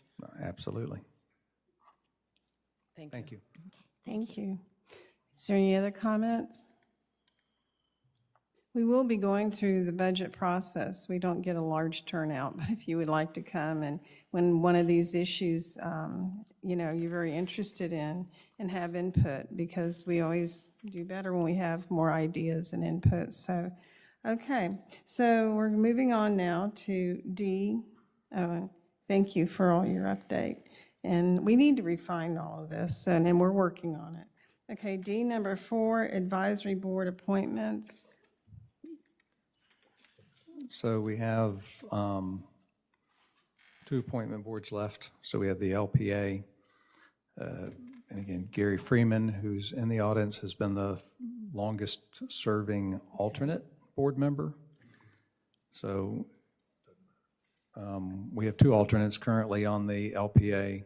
We have 1 open replacement, which was Haas Compton's. So that was a recommendation, since Gary was the longest-serving alternate board member, that you point him to a permanent seat. We have Alejandro Ramos, who could not be here tonight. He had a conflict, otherwise he would be here. So we're asking you to point him as an alternate. It still leaves an alternate position on the LPA board. We had not had any other interest on the LPA board.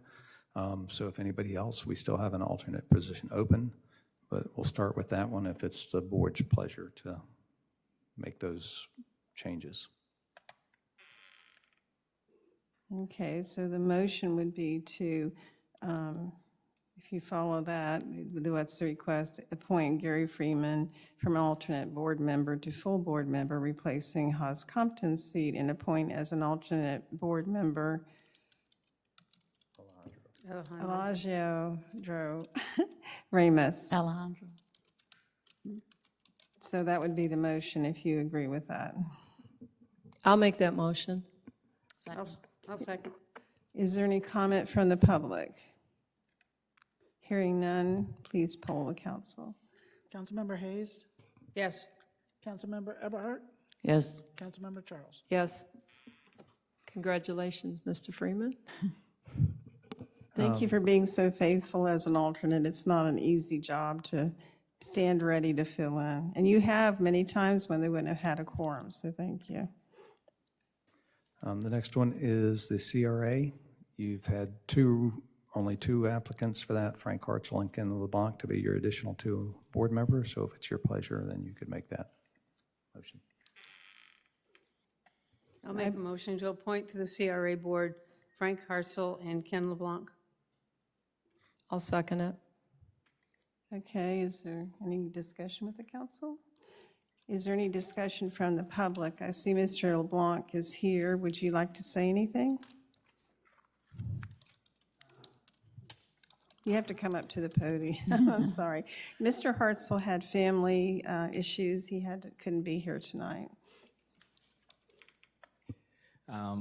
Yeah, Ken LeBlanc. I'm looking forward to possibility of being on the board, and if I think everybody knows who I am and what my background is, and why I applied.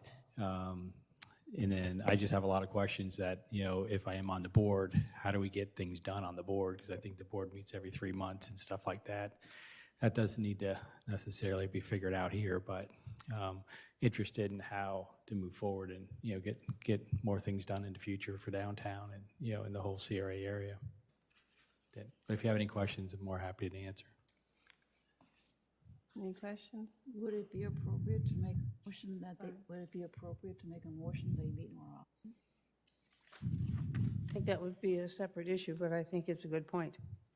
If I may, I think that should be when you're sitting as a CRA board, I think you should set your meetings, and if you Yes. want to meet more often, then the CRA board should make that decision. You're sitting as the town council now, Good point, right. and so I think that should be the CRA discussion. You're right. And in the meantime, we can look at the CRA plan to make sure we have that flexibility to change the frequency of the meetings versus it built into the plan as quarterly. Just a comment. I think In when we other words, I have, think it's a good idea, too. I mean, now that we're wrapping up, we saw another almost 200,000, so we're getting some good money coming into the CRA, annually. So I think that does kind of warrant maybe more frequent meetings to make sure that we're approving the right projects and they're staying on track in the progress of them. also, we're going to have the Merchants Association and with all the Keep Lee Placid Beautiful all contributing, and hopefully we'll be ready to giddy up and go with our downtown area. So that's a great idea. So at our next, I would say for the next CRA meeting agenda, everybody should put on there what they think is important and what they would like to see discussed. And it can always be discussed and voted up or down, whichever, and hopefully the public will come and participate. Well, that'll be at the budget meetings. As we're doing the budget meetings, it's also the CRA budget. And then even though the next CRA board is to September, that meeting, but August 6th, 14th, and then maybe September are budget meetings that will include CRA spending. So timely getting you and Frank on board. Yeah, and then I guess my question is, being on a CRA board, does all the board members on the board, because we can't talk to each other outside of meetings, but can we talk to staff, about trying to get things accomplished and how we would get things accomplished and how we might price things out to bring to the board, all that kind of stuff. So, I've got the ear of a lot of people downtown that have businesses, and they have all kinds of ideas of what they would like to see done, and then those ideas have to be figured out as far as doability, cost, all that brought to the CRA board. So the CRA board, it's not just an idea, but it's an idea with some budget ideas of what it's going to cost. I hate to see, an idea take a year to happen, when it's really not that complicated of an idea, right? So, that's where, I'm trying to figure out how, being on the board, you actually get things from A to B and accomplished and done and not take years to get there. Not everything costs $200,000, $300,000, right? Some things you could do for $10,000, $20,000 and they can make an impact, in the CRA district. So how do we get things, more quickly done? And, there are big things that need to get done, but those are your, 1 year, 3 year, 5 year plan stuff, right? Lots of other stuff in between that could be accomplished and keep downtown, looking good. I think along the same lines as recreation, you have to have a master plan, and it can always be adjusted, but you have to have a plan. I always say this, if you don't plan, you plan to fail.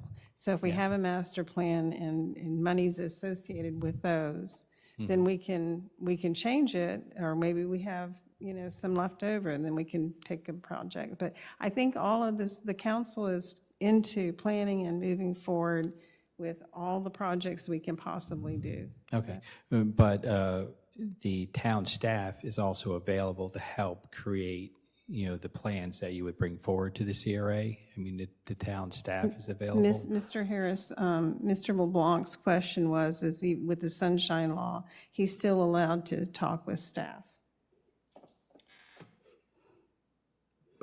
Yes, to the extent, from the Sunshine Law perspective, yes, but keep in mind, the staff is not controlled by council.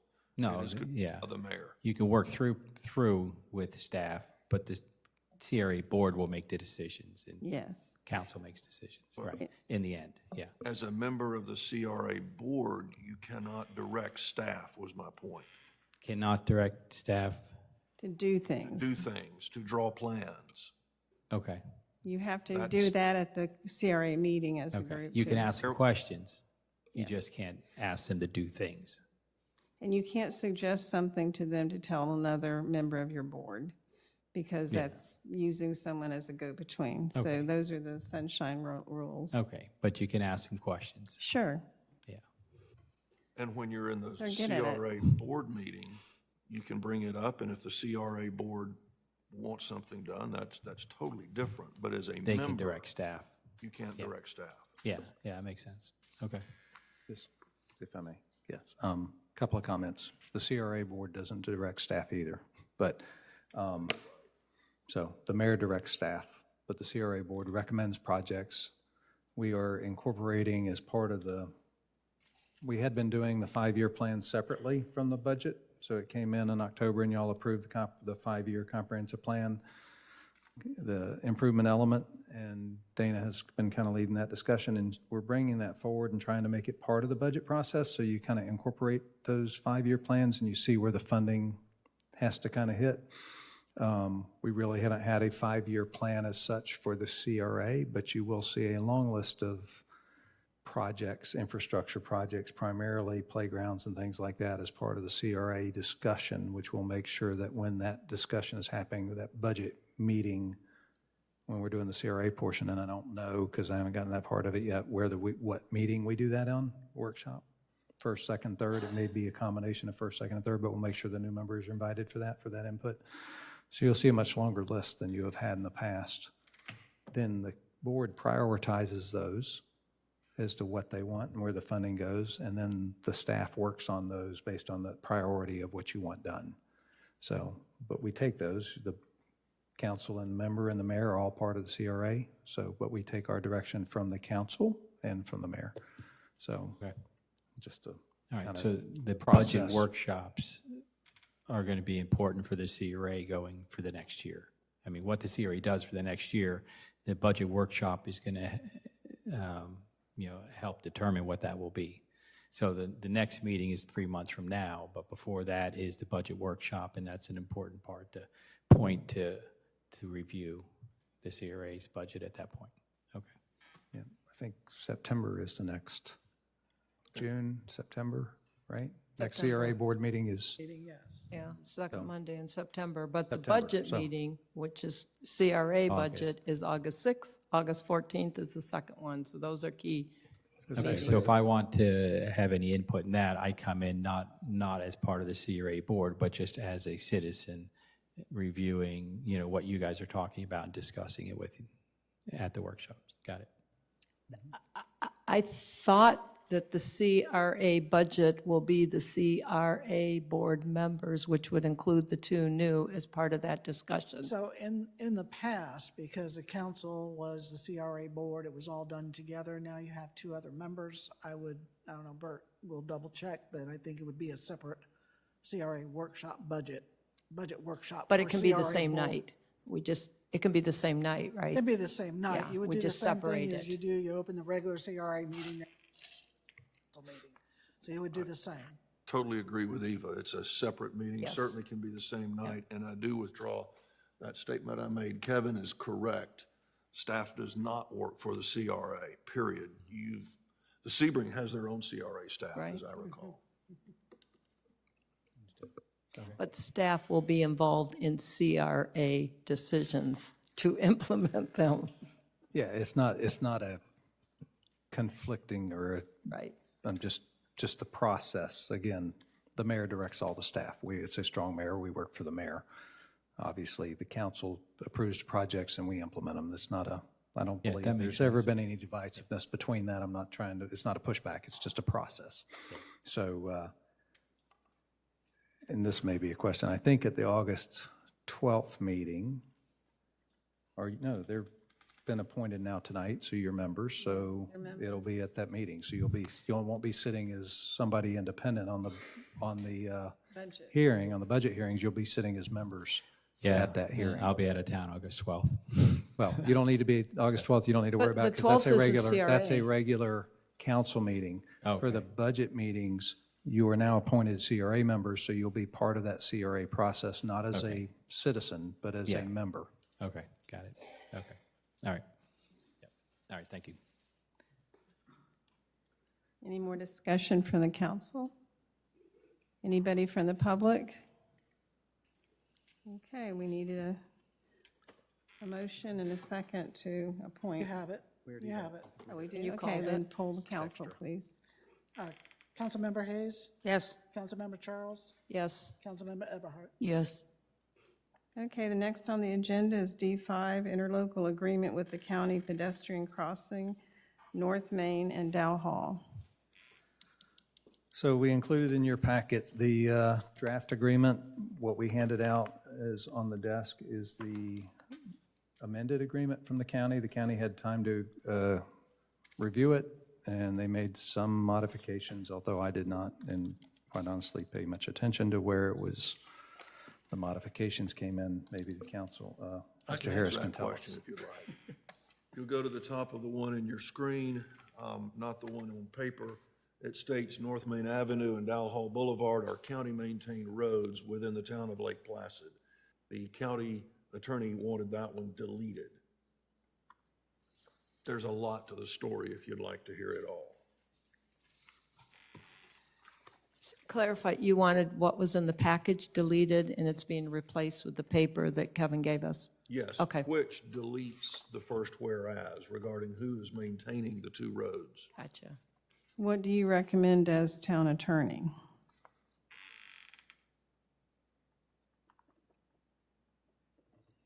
The one that's in your agenda package, not the new one. So you're recommending that we keep that first whereas statement? Yes. Are you okay with the other changes, if there are any? I didn't see any other changes, Deborah. So what's on the screen is what was on the website for the agenda packet. That's correct. So we're withdrawing what you laid up here in front of us, is that? We were showing you what the county attorney is asking, and I disagree with her.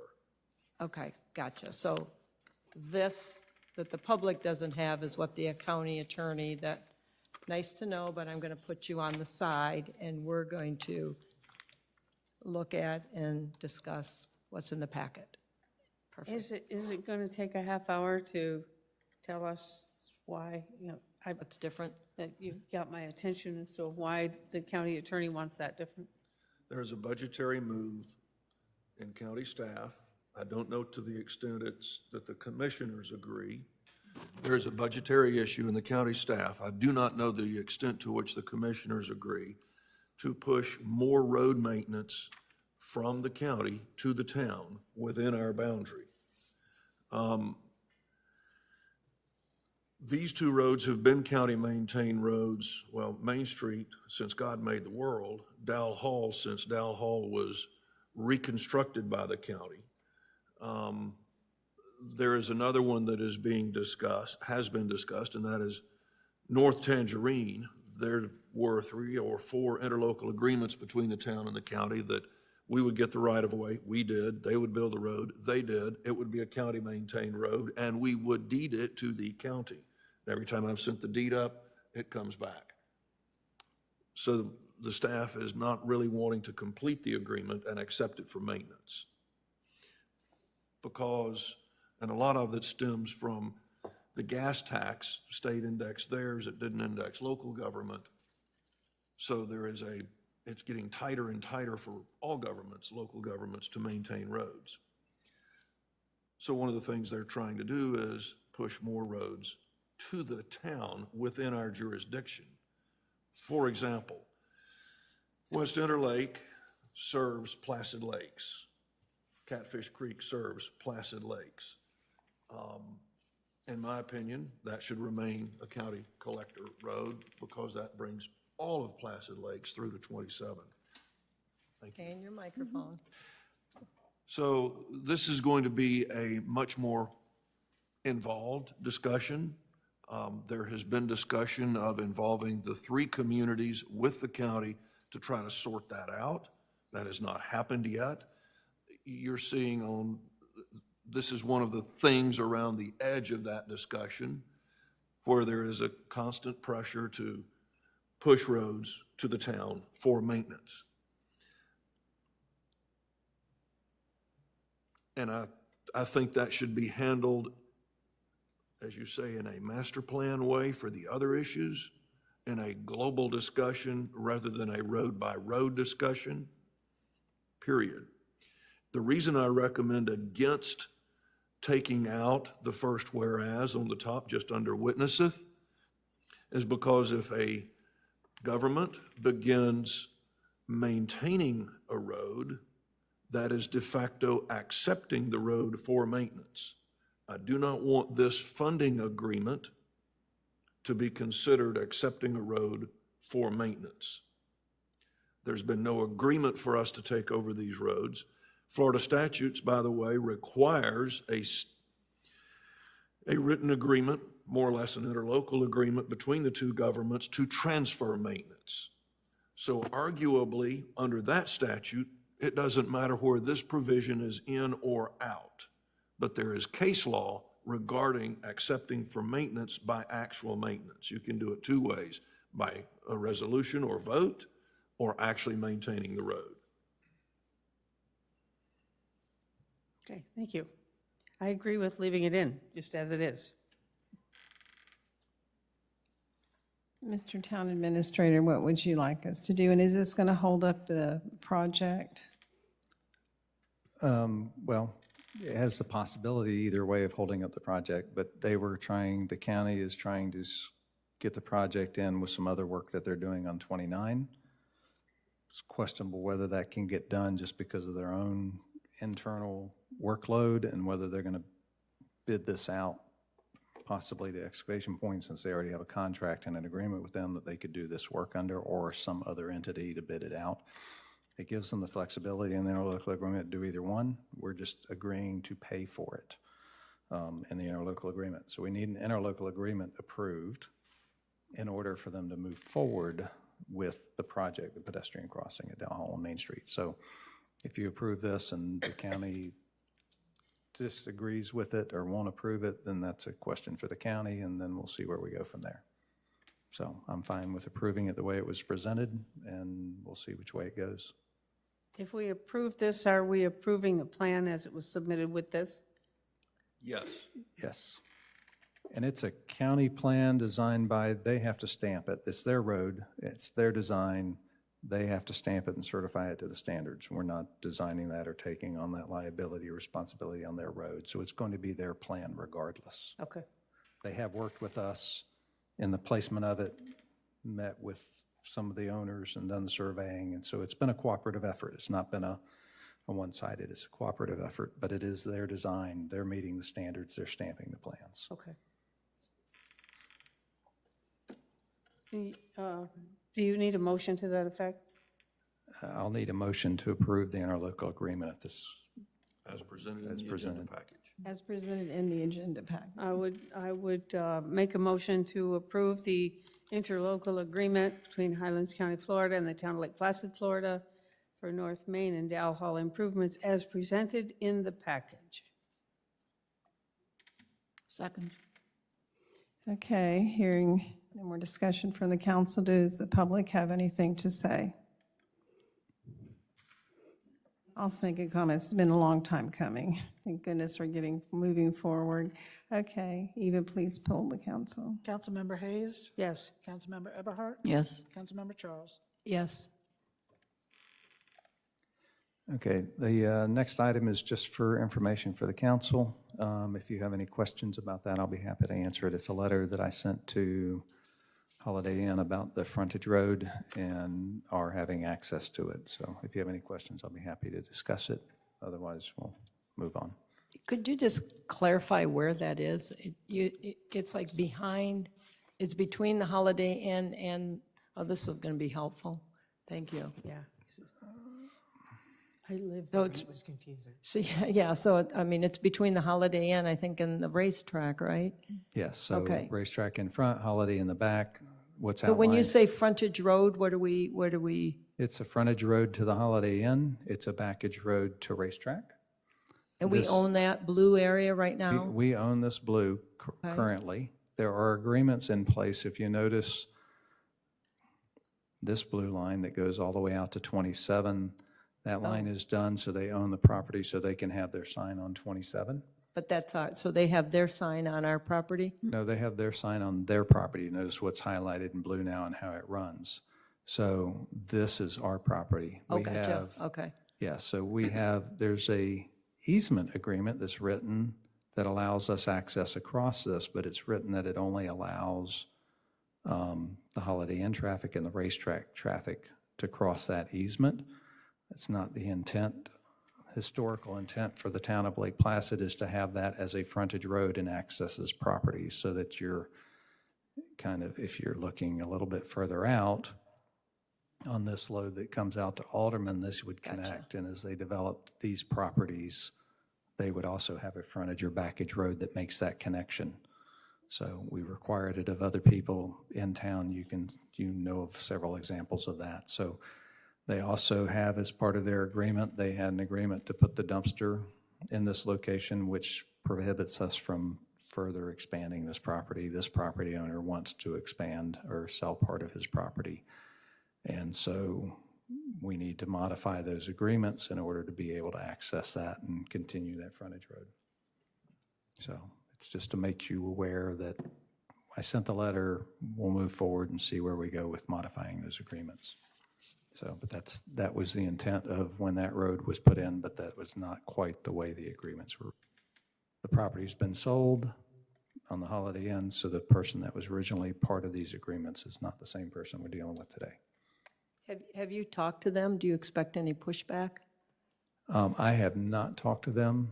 We just sent them the letter, and so we'll see what type of, I have. He called me, the owner of the Holiday Inn, opposed to the use of that strip as a road that would serve any additional service station requirements, because they were trying to put a diesel island south of the service station, and he didn't want those, more trucks going down that road.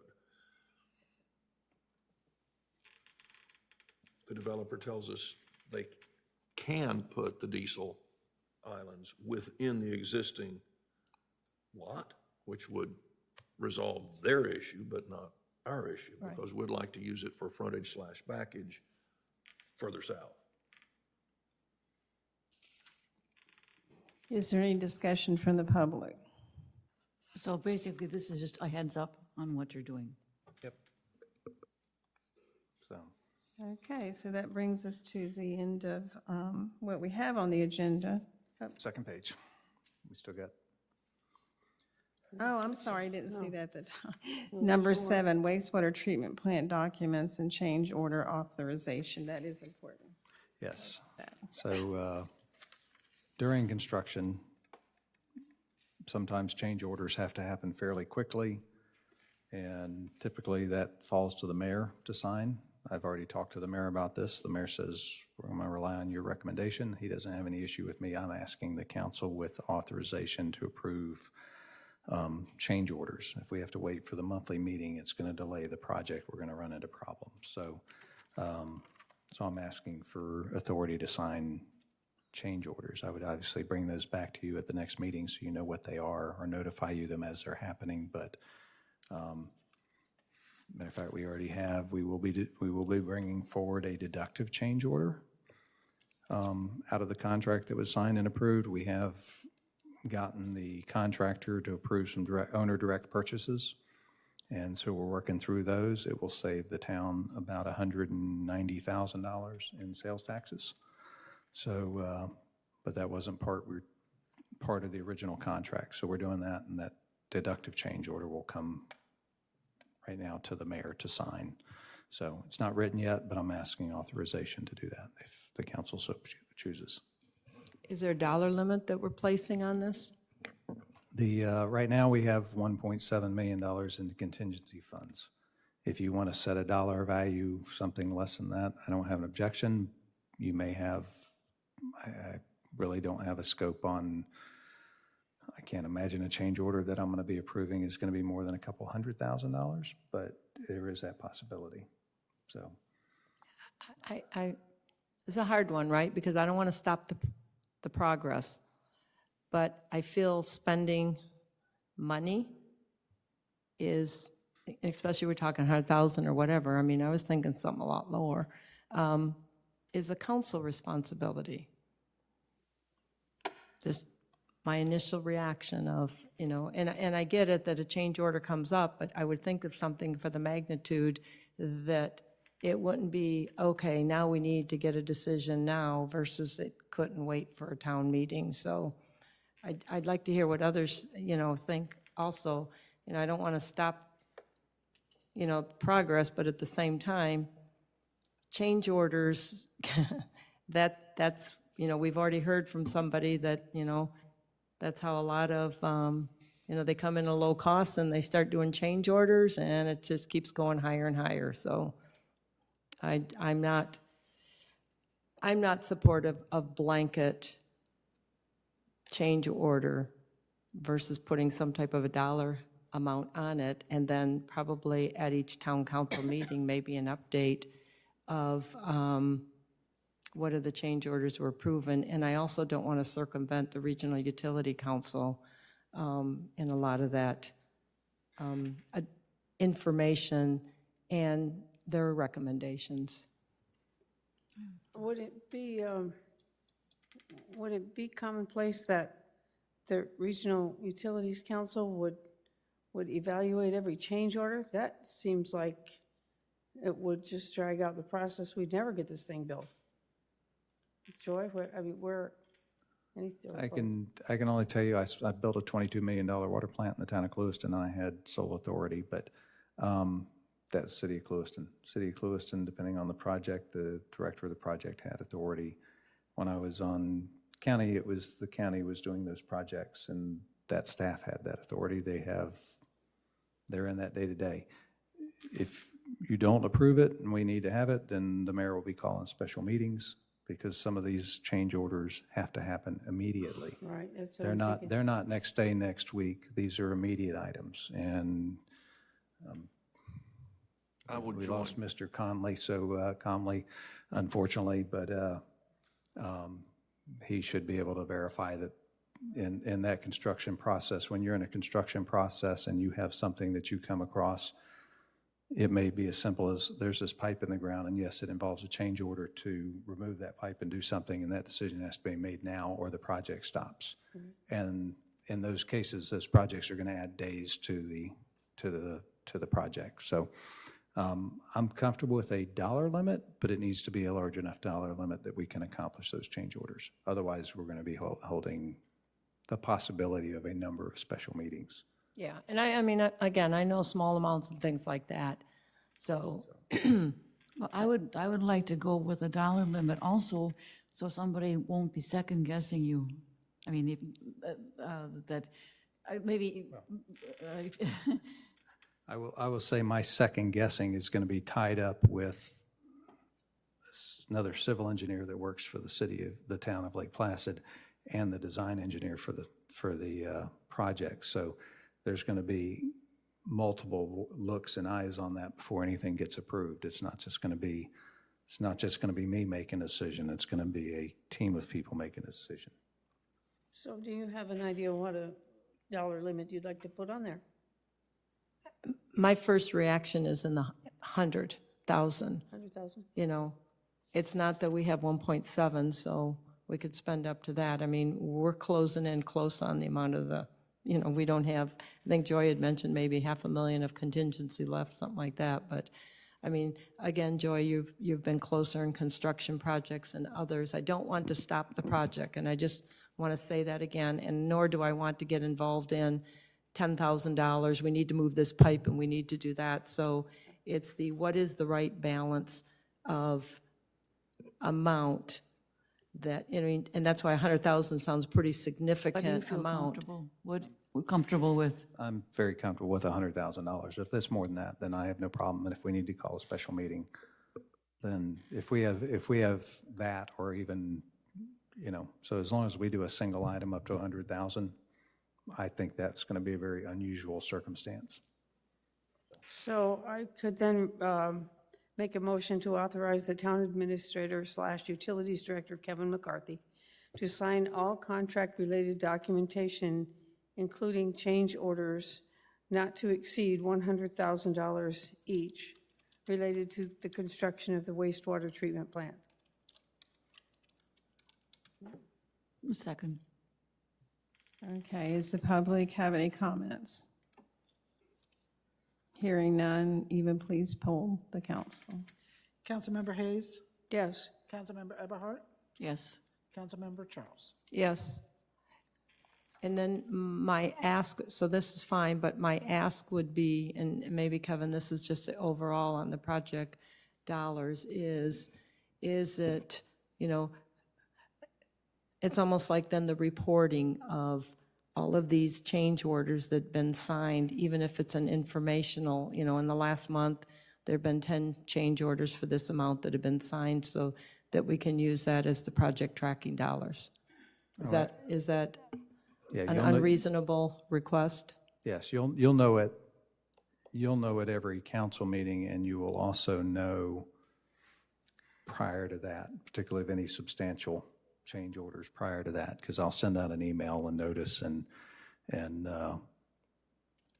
as we had discussed as we're in this construction project, we had discussed it about once we got to this point, going to monthly utility council meetings, so the commission meetings, so they know of the progress and where we're at with that. So we need to make that change for the utility council so they're comfortable with that.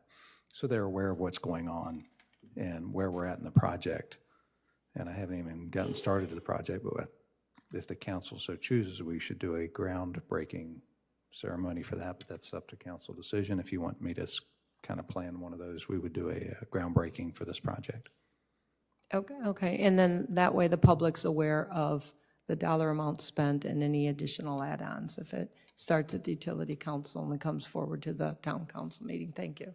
Yeah, and just from a personal standpoint, we've got a lot of projects. We've got 2 other wastewater plants that I want to have enough money to make sure we get both of those closed and those pipeline projects done. So we're going to be fighting for every dollar on this one. So last item I had is just approval or authorization for the vice mayor to do a letter of support. The Archibald Foundation is going out for a grant, African American Cultural and Historical Grant, and they're asking for a letter of support. So that's. For you that don't know where Highcoria is, it's south of 70 on 27. We used to be a community and it was called Highcoria. So I guess 1929, 1939, there was a burial area and they just discovered it and they would like to use this money to do the boundaries for that historic area. So it's just a They're letter just of asking support. for A a letter letter of of support for a support. grant application that they're doing. So they're just trying to get community support. And it does have to be sent in prior to July 31st. That's why they need it now.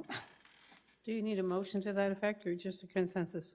Yes, A motion. we need a motion. I would make a motion that we provide a letter of support for this project, signed by the vice mayor or mayor, whomever is available, to support this grant of $40,360 to establish the boundaries at the Highcoria Sawmill Community Cemetery in Highlands County, Florida.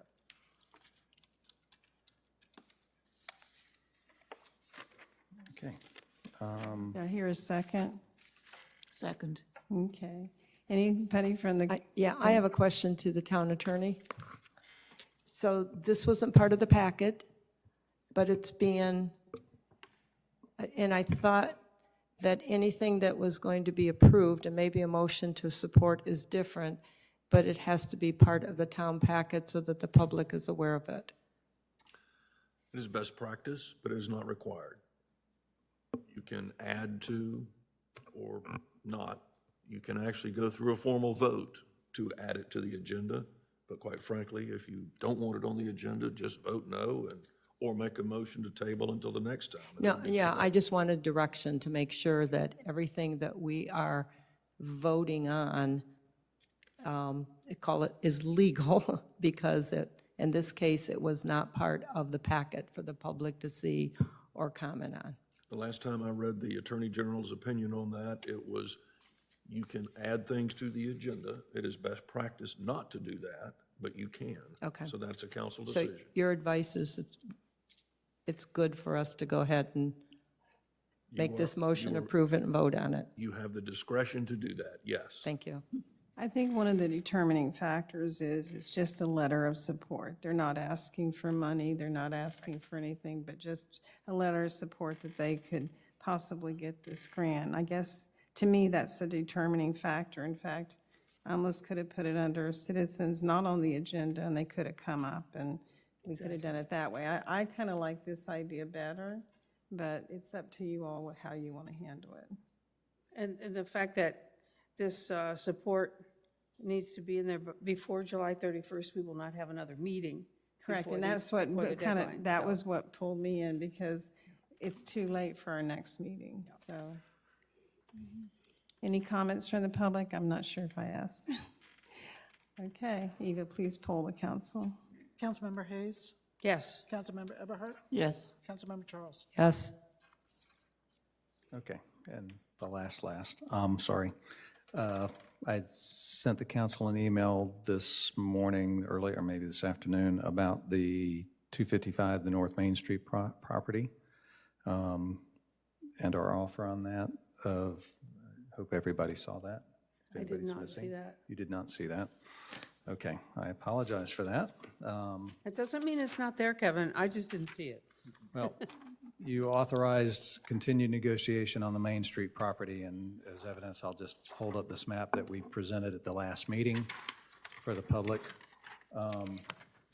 which had the small parcel and the large parcel on North Main Street, which is where we need to place a lift station in order to, for expansion on part of this whole sewer project. So I offered, used the basis of the Dow Hall property. I took the building off of it, used the basis of that on a square foot basis. That's an in-town commercial piece of property. I made Jenkins had a conversation with them, made them an offer, sent them a written, I say offer, based on that dollar amount. The small parcel, the small piece would be $7,000 at 1,600 square feet. The large piece would be the whole entire lot, which we discussed at the last meeting, which encompasses all of this. I know nobody in the public can see it, but let me do it this way. Hold on a second.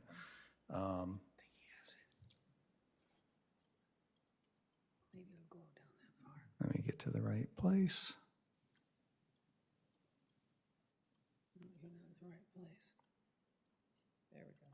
So this piece of property, we currently have a lift station here, a Main Street lift station. We're going to expand this lift station to include, we asked for another 50 feet. It's not quite 50 feet, but by the time we placed a generator in the construction and during that time. So this is the small piece.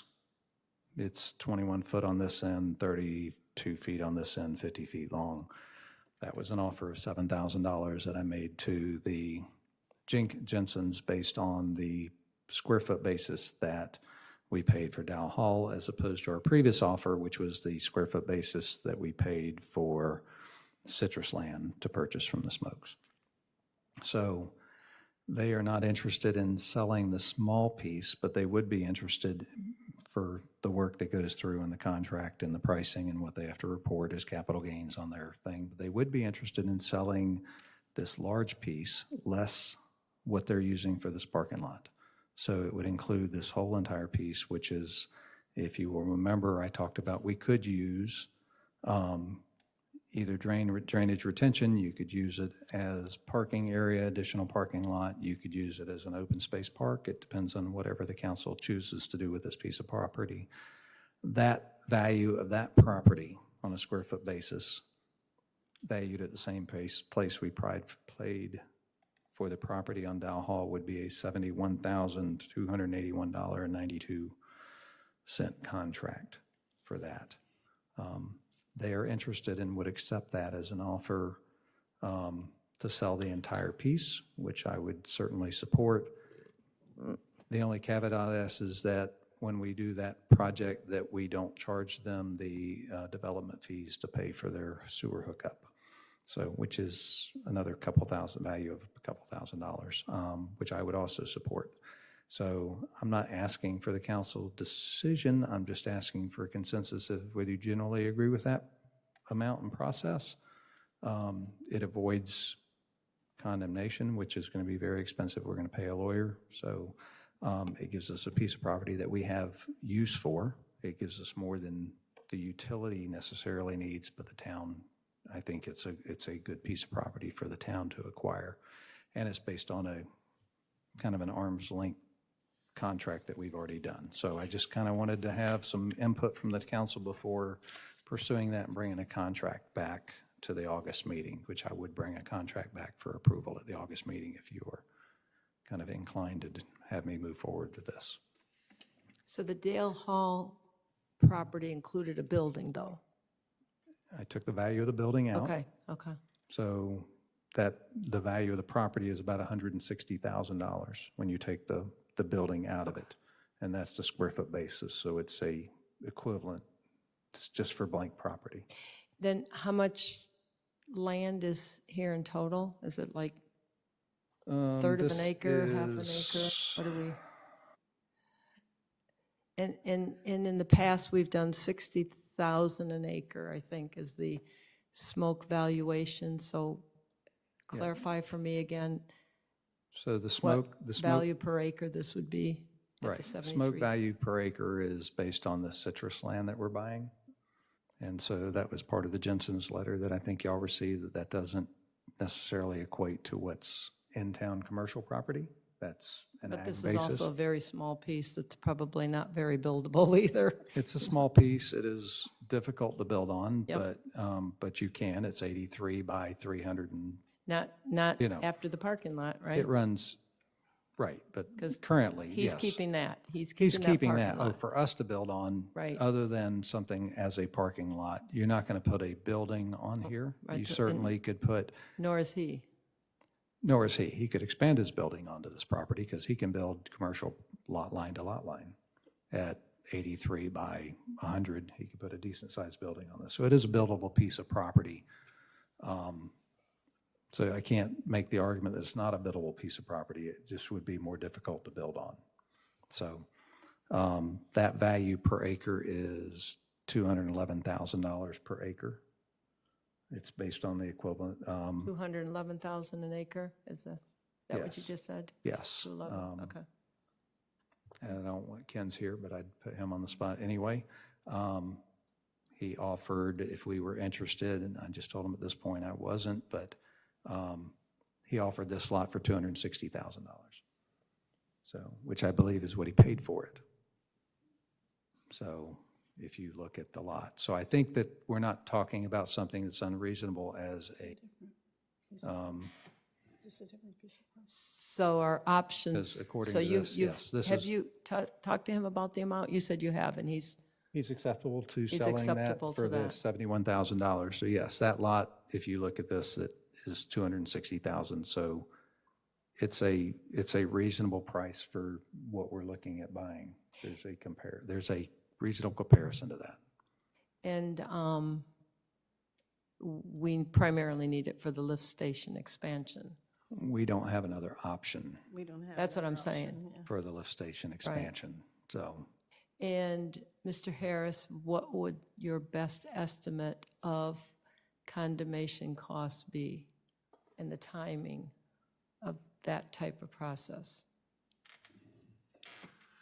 You can do a quick take under the Florida condemnation statutes, and that means you would go in and take the land and litigate the cost later.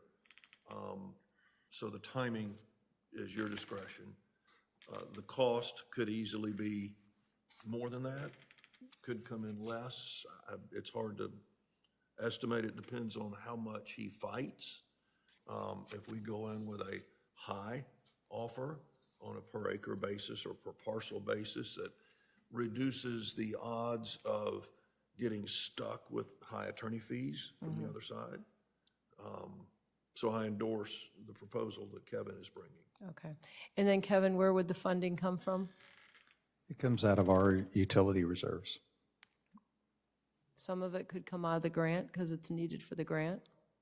We don't have any, there's no language in the grant for us to purchase property, so it would take a grant modification and Okay. agreement by the state to do that. So there's no, that's not part of the grant. That's correct. Okay, thank you. And this is the 255 North Main Street. Correct. Down from the Journal Plaza. For which was in the newspaper, and we got this letter from him this month that wasn't very nice. Very nice. Correct. With that in mind, in my mind, the elephant in the room is, will he hold to that price? I take him on his word, so that he's agreed to the price. I have After it in- this, I you have will it in take it writing. on his word? Huh? I have it in writing, so I assume that he will live by Mr. the Harris, price. is it enough in writing to satisfy you? If he decided not to do, if he decided, if you say you go with this idea that in theory you'll support it, then the contract would come back, and if the price is changed, you don't have to agree to it. Right, and then you move forward You in just- the other direction, so, which we know is going to cost us probably as much as this is going to cost us. If we move forward with a condemnation or eminent domain, my recommendation would be that we do it only on the very small piece and not on the large piece, only because it's going to be based on the highest appraisal, highest and best use, and they are going to make the argument that it is a buildable lot. He could put on that, and you're going to have his business lost it if you're taking the large lot, because it is his parking, and there, you get into a whole other argument. And they're going to use the highest and best price parcel in town that they can find, and you have one that's 260,000 that's on a per square foot basis for Ken LeBlanc's property. That's different than Dow Hall, or you have Dow Hall, so your number's going to go from there up. And so in my opinion, we'll be spending more, but if we can't do anything else, then that would be where we would need to go. Kevin's analysis is spot on. Kevin, do you have any reason not to seek council's authority to enter contract now on that basis? I do not have I would any recommend objections, that so. you do authorize Kevin to execute a contract in the agreed amount to purchase portion north of the parking area. For the price of, what did you say, Kevin, 71,000? $281.92, and it will be plus closing costs. But Actually, that's less than, Mr. Harris, what he was negotiating with you, just on the small amount, isn't it? We were at, 25. he initially came up to wanting 15, and I said I would recommend that, then he started raising the price. Right, yeah, I remember. So, there's not a comparison. He was at 7 on the little parcel. I'd agree to recommend 15. I did not negotiate the larger parcel with him. Yeah. So I personally don't like it, but I can accept it. And because I don't think he has buildable, so I think we're helping him with a problem on some land that's just there, he had no plan to build on. But I think for us, whether it's future parking, future retention, I think that there is town use that could be better qualified for that size of that parcel. So I don't like it at all, but I think we're backed into a corner and there's no other options out. Yeah, and You yeah, notice you're I up. didn't use the word like. Yeah, well, I did. I agree with you, in other words. And it, I and would, it- yeah. I'm sorry. I would suggest, because as it as it appears now, there is a legal description because that's a separate parcel. So it's a parcel that was purchased, the entire parcel. So I would think since they want to cut out their parking lot, that they should pay for a survey to recreate a legal description. Because they're asking for that, because there will have to be a survey to create a new legal description, leaving out their parking lot. We can write a legal description without a survey. Oh, really? Yes. Okay. Like a quick deed. Yeah.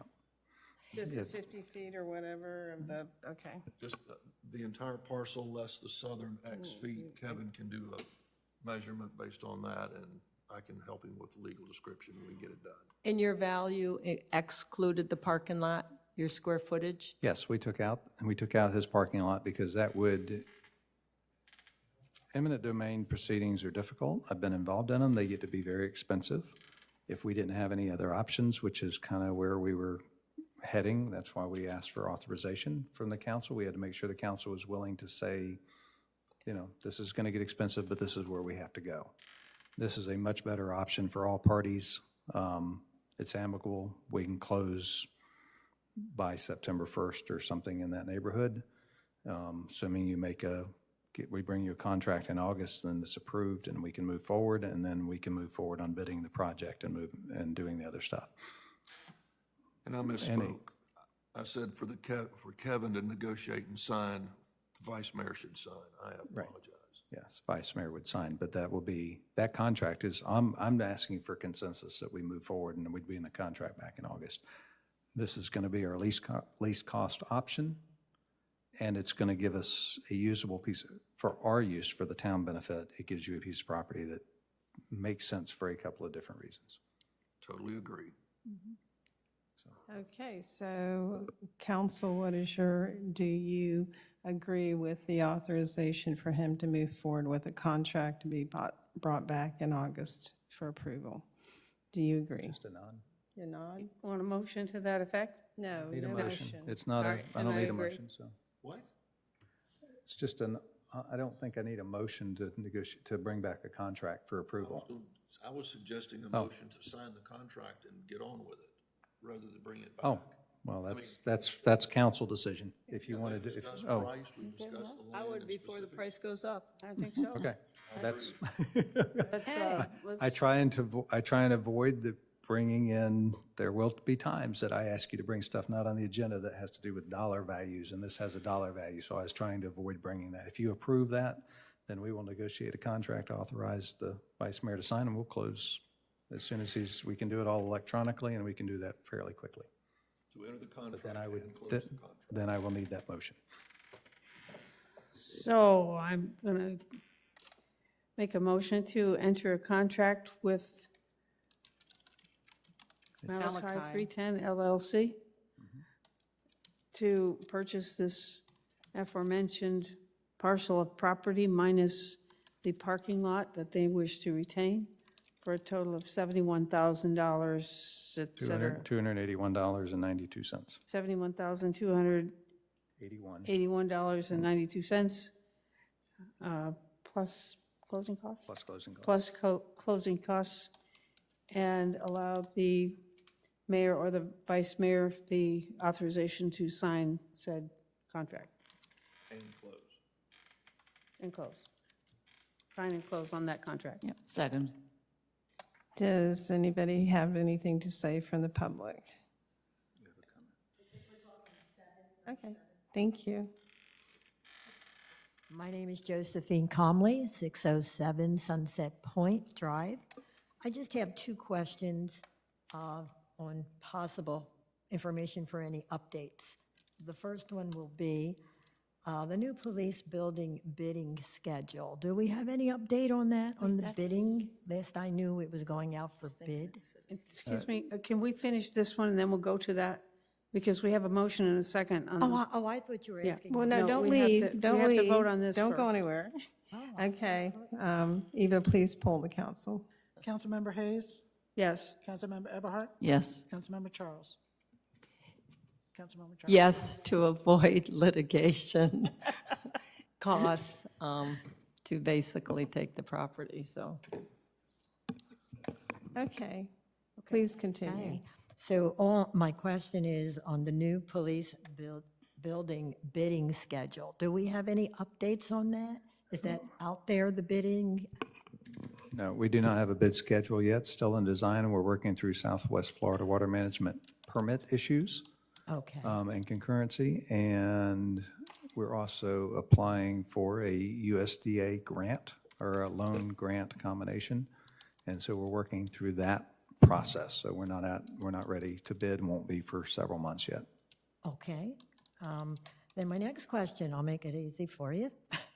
The status, anything on the status of the zoning change for the housing development of Lake June Point, which is the Isles? Do you have any update on that? I believe Grand Isles will be on the August LPA board agenda. Oh, So they delayed that from because the it was July. going to be July, so that's why I was asking. Yes. at So- the- PA didn't meet in July. You're right. The LPA did not meet in July. They had lack of a quorum, And that's they didn't fine. and they're going to be meeting in, yes, it'll be on the August agenda. Okay, where we can all attend or, right?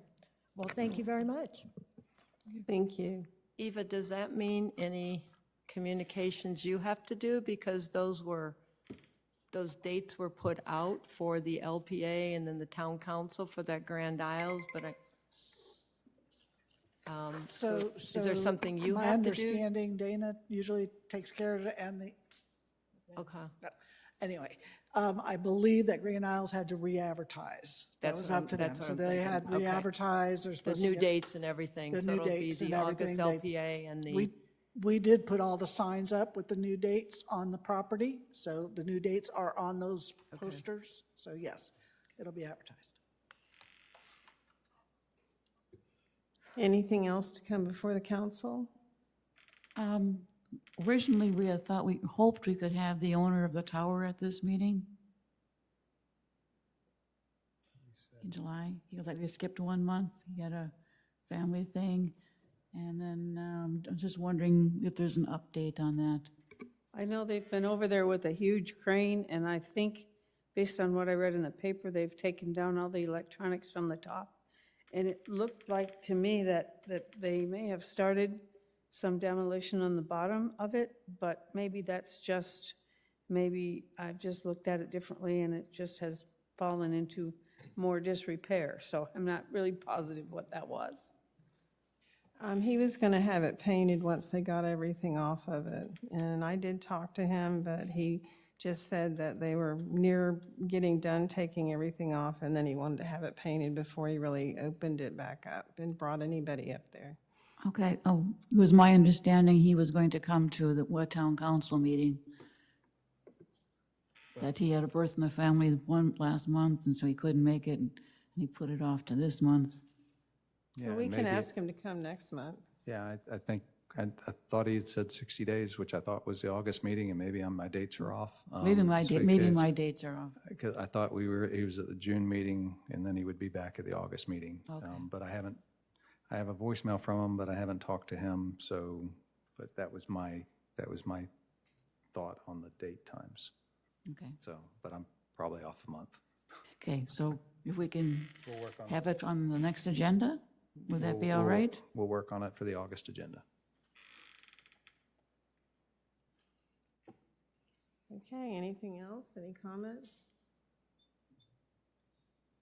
No? Okay, being 8:13 on July 8th, I'm disbanding whatever, closing the meeting.